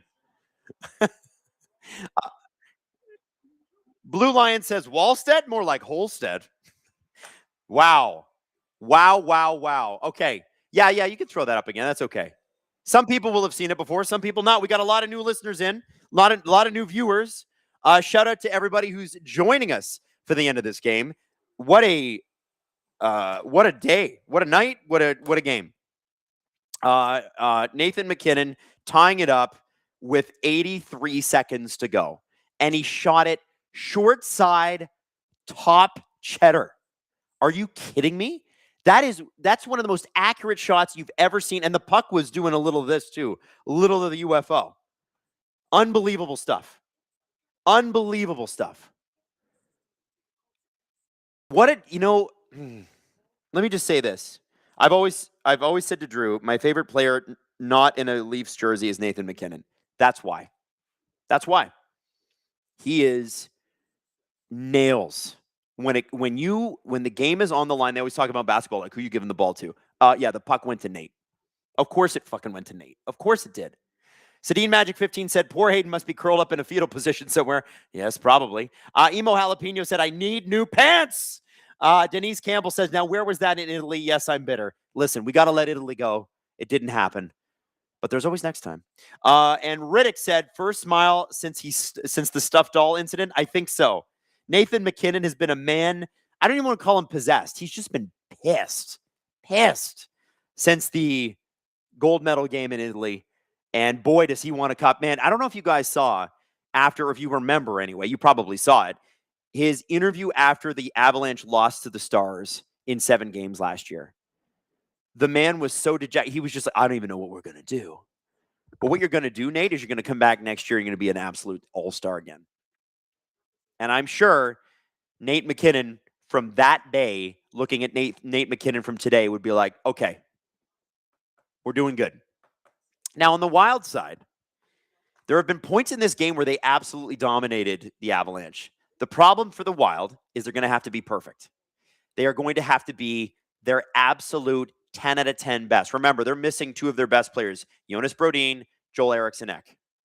It's worked with Michael McCarron moving up the lineup. I have to give them credit. That looked great. That looked really great. But they have got to be, this is a find a way to win game for the Wild. The Wild are getting outplayed the last 2 periods, no question. This is a claw your way into this, steal the game. Steal the game at home, get back to Minneapolis. That's what the Wild are going to do. The Avalanche are just, we got to finish this off. Finish this friggin' series off. We are going to overtime in an elimination game. I'm going to let Maddie play a clip. I apologize if it's a clip it is the clip we played at the intermission in the first period. And I apologize for that for those of you who've seen it. But for those of you who haven't, because our viewership has roughly doubled since then, check it out. I don't even remember what it was about. Maddie, what was it? Okay, I got to take a break. Let me grab some Advil because I got a big, mean headache after that. And it is Vegas and Anaheim, and we're talking about that series, so you can take a little break from this one. Love you all. See you soon. I got to talk a little bit about the Vegas and Anaheim series. Yeah. I would say that 4 out of 5 games, Anaheim's controlled play at 5-on-5. And they're losing. And this is where, let's talk about two major factors here. William Karlsson, who has come back, hadn't played since November, and has been phenomenal. And you see, honestly, I think William Karlsson's injury got Bruce Cassidy fired. Damn. Because he wasn't able to manage that. And with him back in the lineup, even with Mark Stone not in the lineup, which, again, Mark Stone and Marner on the fucking penalty kill. Are you kidding me? That's cheat code. And Anaheim has taken advantage of Mark Stone not being there. I think they've scored in 2 straight games. To that point, Vegas had allowed 1 goal against on the penalty kill in the playoffs so far. 1. Jeez. 1. They're still up around 90%. So, like, that's an insane thing. If you have a PK at 90%, you're going to win. You're going to do great things. And the Ducks have 2 legitimate, incredible units. You've got John Carlson captaining one. You've got Lacombe captaining the other. You've got Granlund, Cutter Gauthier, Seneca, Leo Carlson. Who else am I missing here? Troy Terry, Mason McTavish, Chris Kreider. Like, you have so much depth. And what's been amazing is A, Carter Hart's making the first save. B, the defense, and here's where I get to part 2. John Tortorella has them playing this unbelievable defense where, the first shot's going to get through. Yeah. We are going to clear every rebound. You are not going to get a rebound. You will not get a rebound. You will not get a rebound. And when the Ducks do get a rebound, they score. And it's that, I have to say, Torts was a perfect hire for them, at least now. Perfect. And I wonder. And to the earlier conversation, he's not being kind or a gentleman. Nope. Not at all. Fits Vegas well. Talk about Ryan Poehling, who you coached in that hit. No, I'm not going to fucking talk about it. Okay, you're a goof, but you're winning. You're winning. He does act like a complete buffoon. Oh, yeah. But at the end of the day, the buffoonery turns against his own team when things don't go well, as we Right. saw in Philadelphia and other places. but it's too early in his tenure for it to work against him. He might goof his way all the way to He's the in cup. like a pussycat, out like a dragon. That's John Tortorella. Damn. And in 3 years, he'll be yelling about how Vegas stinks. But right now, it's great. Yep. And so his system is working really well. The other thing they do on the PK that Anaheim does not do, and I wish the Leafs would do this, although the Leafs PK wasn't bad this regular season. Whenever there's a guy with the puck, two guys immediately walk into his passing lane, and one oftentimes will just skate right at him. And what it's doing with the Young Ducks team is it's forcing them to go, and they're making mistakes. That's why even if the Ducks play like the better team, even if they are the better team, I just have such a hard time picturing them winning the series. Last night was a great- I don't. Because Yeah. they could have won last night. But they didn't, right? Like, But you learn, right? You learn. I think this is going 7. The Leafs could have won every series they have been in. Yeah. The Leafs didn't learn, though. No. I think the Ducks are learning. They're learning on the fly, but are you going to learn before you lose? Yeah. Right? This is the problem. Vegas just has a leg up in terms of being there. And also Pavel Dorofeyev. What a score. What a goal scorer, man. Doesn't miss. Doesn't miss. And what a shot. Well, I have to give Olin Zellweger a bit of a shout out, too. His shot, he hasn't gotten in every game. And his shot right before OT, because he sent it to OT, unbelievable goal. And honestly, like, I kind of looking at Anaheim, I'm like, I know they're going to re-sign John Carlson, but I hope they don't do something stupid and trade one of their, like a guy like him. Because whatever Minchikov is right now, Olin's going to be that too. Unless they got something awesome for him. Yeah, maybe something Austin for him. Hey, ha, ha, hey. whoa. Ha, ha. I think there's a really good player there. Really, really, really good player. Anaheim has become, again, remember when they were before the defenseman factory? Cam Fowler, Shea Theodore, Josh Manson. Who else came out of there? There was like Hampus Lindholm. They had like defenseman after defenseman. There's somebody who used to play who's gone with injuries now. But they had like 6 or 7 of them that would have been like high-end Leaf guys who were barely playing in Anaheim. They were like a factory. Sami Vatanen? Well, he was a forward, wasn't he?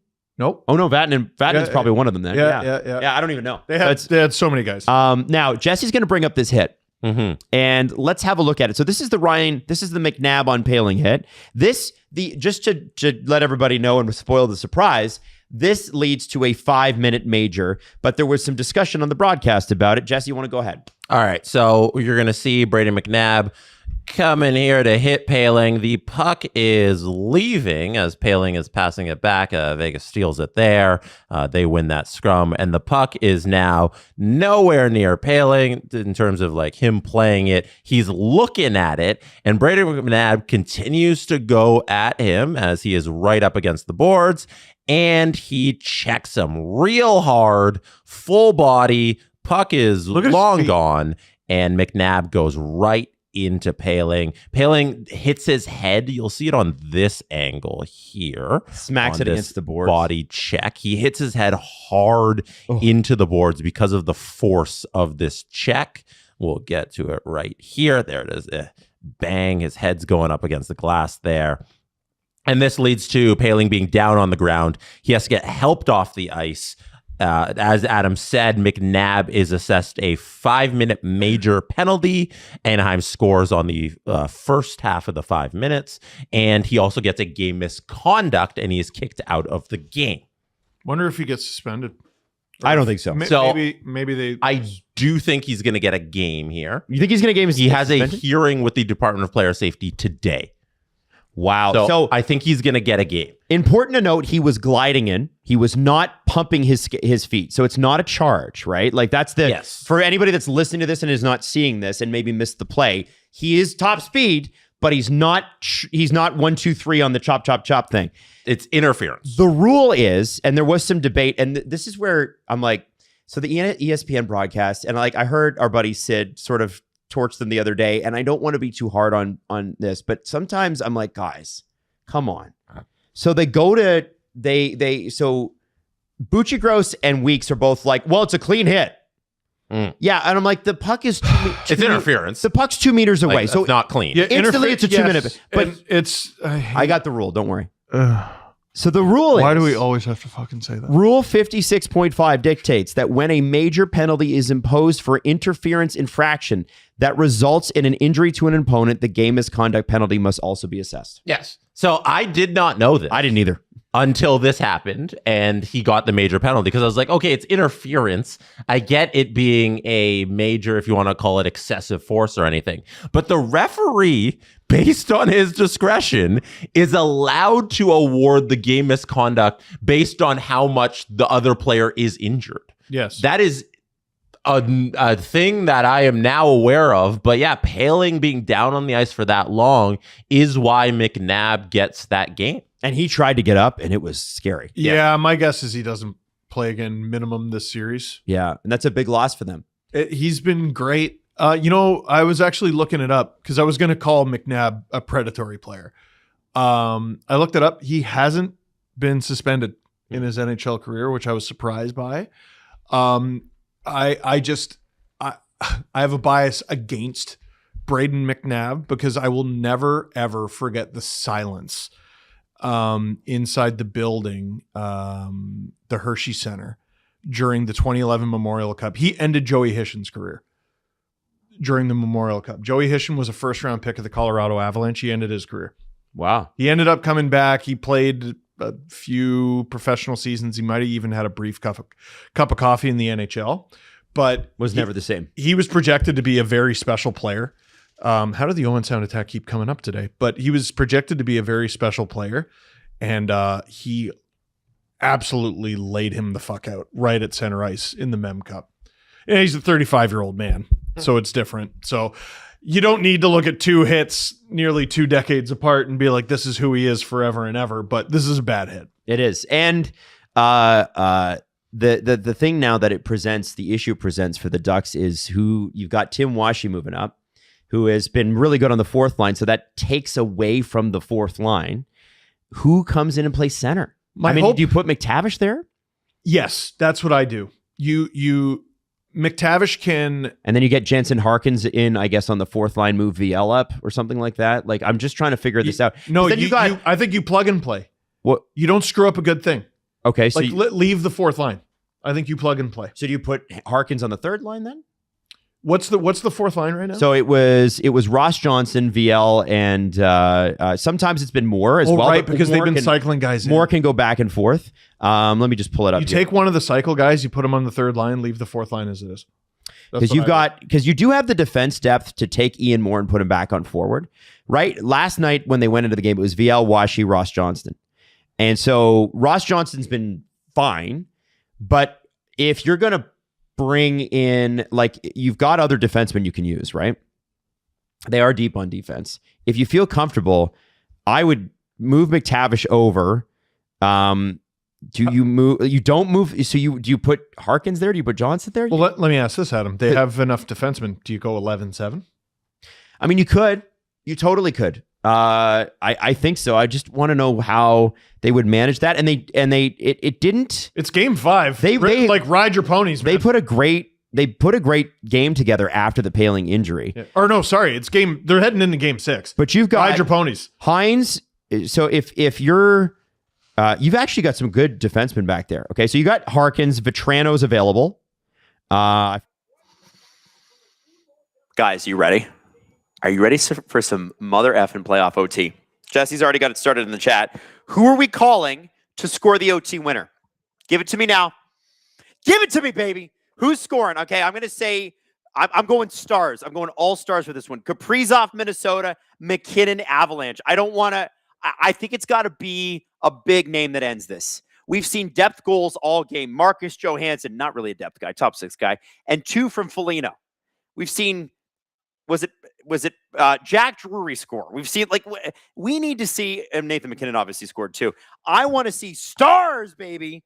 Look at all this. Kadri, Makar, Quinnesota, Landy. And we got a 2-on-1. Oh, McCarron just missed. 15 seconds in. How did he miss that? Oh, my God. That could have been it. It could have been a 15-second overtime. Oh, so close. So unbelievably close. Let's go. 19:20 left in the first, or left in this overtime. 40 seconds in, another way to say that. Andrew says, longtime lurker, my first super chat, and I just want to say it's my birthday in 1 hour, and I want to send, I want my gift to be this series going 7. Thanks for streaming. Excuse me, it's Andrea. Excuse me, Andrea. Well, happy birthday, Andrea. May the 14th is a good day. We had somebody watching from Paris, France earlier. I'm not sure if they're still here. They were also born on the 14th of May, but it was 2 a.m. there when the game started. And so it was already their birthday. So we got 2 May 14 birthdays in here tonight and a face-off win. And also Maddie's brother is also born on May the 14th. So happy birthday to Maddie's brother. As we watch overtime, big turnover. Natchez, he's got some room. Natchez gets the puck over to Makar. Makar not able to handle it. And then Quinn Hughes goes down. He's got his hand up. Where's the penalty? There's not going to be a penalty. Landeskog shot. Saved by Wallstead.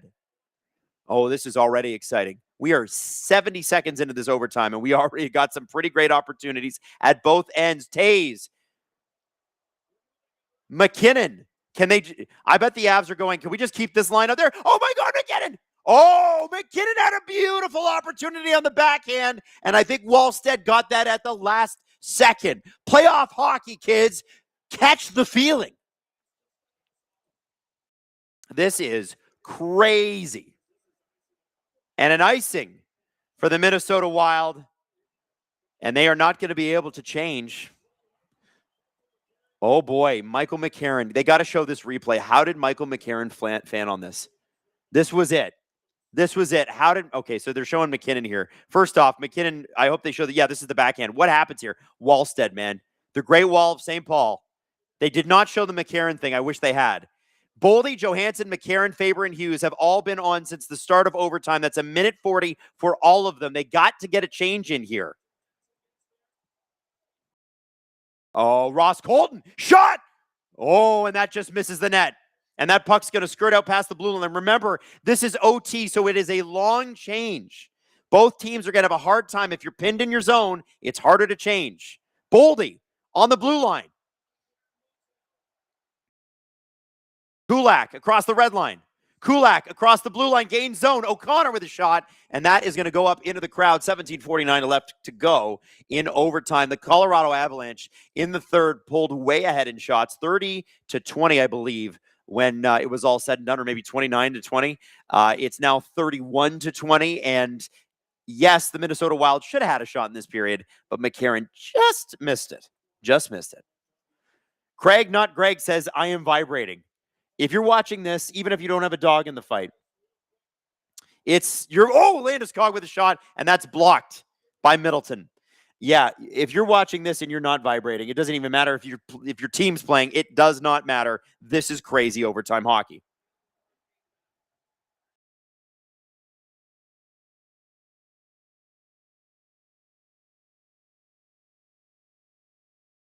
The puck back in. I'm just tweeting this out to make sure people know.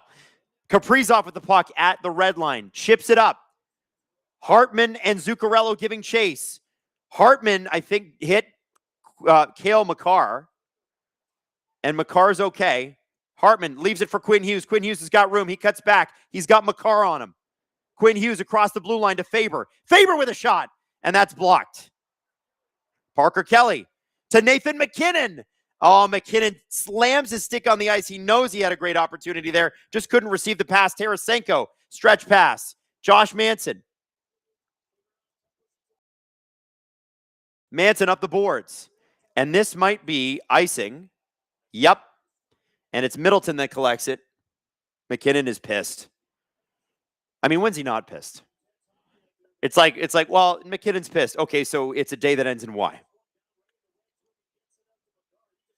By the way, the Minnesota Wild have not scored since the Colorado Avalanche changed goalies. Blackwood started this game, lasted a period, allowed the 3 goals. Wedgwood is in, has not allowed a goal. Boldy wins the faceoff draw to Hunt. Hunt to Petrie. Hunt trying to keep the puck in. It's in his skates. He's got 2 Avs on him forechecking. Kelly gets the puck over to Manson. Shot! Oh, what a save by Wallstead with the shoulder. And Kaprizov is off. He's got a 2-on-1. It's Kirill Kaprizov. with the pass, and the puck is over the stick of the Minnesota Wild. And look, Marty Necas on his own. He's got Middleton with him. Necas has got room. Necas to Kelly, and it's over. It's over. The Colorado Avalanche are going to the Western Conference Final. What a comeback. Down 3-1 with 7 minutes to go. The Colorado Avalanche tied this game, and it lasts 4 minutes in overtime. Marty Necas with an unbelievable assist, and I got to be honest, I didn't even see who shot it. And there's the puck in the net. Wow. Poor Jesper Wallstedt, he was unflippin' real. Was that Landeskog that scored that? Who scored that flippin' goal? There was Kulak. It was not Kulak. Did Kulak really score that goal? It was Kulak. Kulak, who was traded from the Oilers in the Skinner trade. That's so nuts. So Kulak was traded to the Penguins along with Stuart Skinner.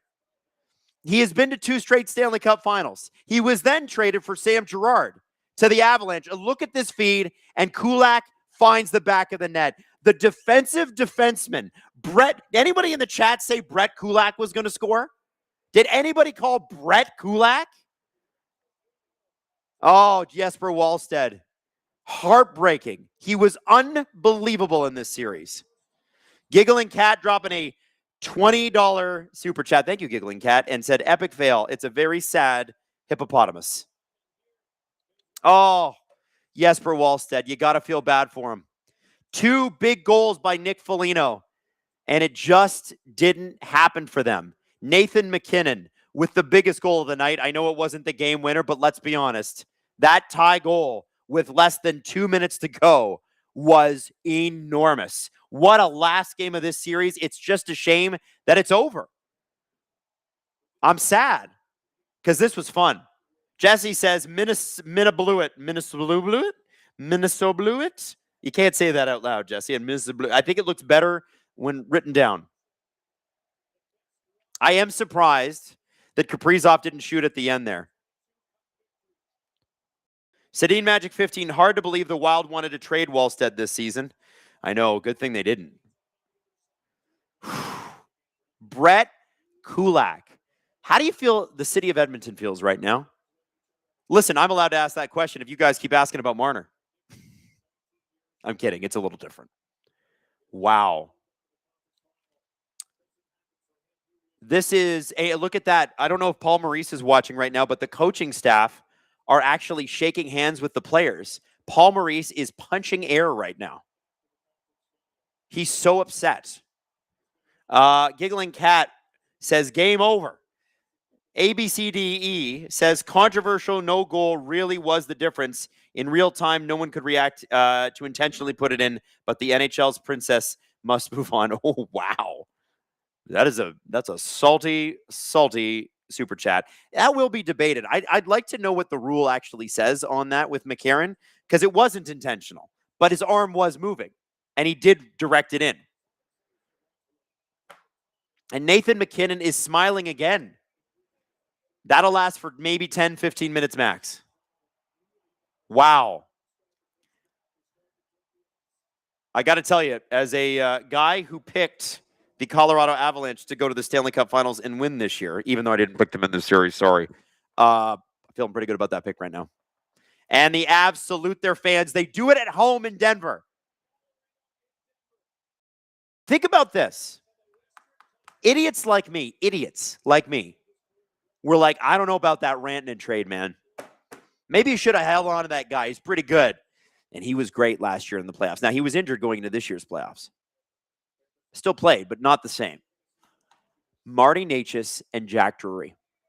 Marty Necas, 100-point season. Jack Drury, one of the 6 centermen, literally, that the Avs have in their lineup. McKinnon, Nelson, Kadri, Waugh, Drury, and Ross Colton. It's hard to get a team as perfect as the Avs are in the salary cap era. It's really hard. And boy, are they perfect. They've lost 1 game in 2 rounds. 1 game. Now you're going to say to me, well, Carolina hasn't lost a game. Yeah, I think they're pretty great too. Are we looking at an Avs-Carolina final, guys? It sure feels like we are. Corrupted 101 says, and Drew wrote them off in the first. What a game. Cool man Lanny, happy for Burns, not going to lie. Brent Burns was awesome tonight. Brent Burns had a renaissance game tonight. Yeah. Giggling Cat, Drew is going to be impossible to work with. Oh, Drew is going to let us all have it, especially me, because I jumped off the Avs bandwagon this round, and he's going to let me have it. I know that. Jared says, who allowed the Avs to build this team? It's over. This team is crazy, this Avs team. They're crazy. Henderson Galebraith, Avs bigger, stronger, and with more facial hair. It's true. People, that's funny. If it's Canes Avalanche, it's Battle of the Natural Disasters. I love that. What a great name for a series. Madison DeVito says, this sport enjoys bringing me pain. Madison, I'm so sorry. I'm so sorry. You know, the Minnesota Wild will be back next year. They've got one of the best goaltending tandems in the NHL. They've got one of the best defensemen in the NHL, one of the best defense pairings in the NHL, one of the best forwards in the NHL. I think they need to add at center, but they're right there. And no Brodin and no Eriksson Ek. They put up a good fight, but it's tough without your 2 best defensive players, let's call it. Wow. Wow, wow, wow. Wallstead was unbelievable. Oh. And Wallstead had to have the angle on Natchez, and Natchez found Kulak. Wow. This is crazy. What a fun night. I'm exhausted. I'm exhausted. Wow. All right. T says, first series in years, out in 5. Sound familiar, Adam? Wait, Avs? First series win in years, out in 5. Sound familiar, Adam? Oh, yeah, of course. Me? Yeah. The Leafs went out in 5 after beating the Tampa Bay Lightning, and they lost to the Florida Panthers. Wah, wah, wah. All right, listen. I want to tell you guys something. You guys were excellent in this, and I want you to join me tomorrow, because tomorrow we got another elimination game. We got Vegas and we got Anaheim, and it is an elimination game. Big deal. Jarok says, top tier play-by-play, TNT and ESPN should recruit. I make way too many mistakes. They would never be interested in a guy like me. I want to shout out Maddie for an unbelievable stream tonight. Shout out Mad Dog or Mad Duck or Madisota or Madalanche. All right? Whatever you want to call her. We got Vegas, Anaheim tomorrow night right here. We got Montreal, Buffalo before that with Steve Dangle right here on SDPN. Double feature tomorrow night. So I will see you then. I need to go home and go to bed. I'm a little tired. But I love you all. Thank you all for being here. This was awesome. Be here again tomorrow. It's going to be 6 hours of All right? See you then.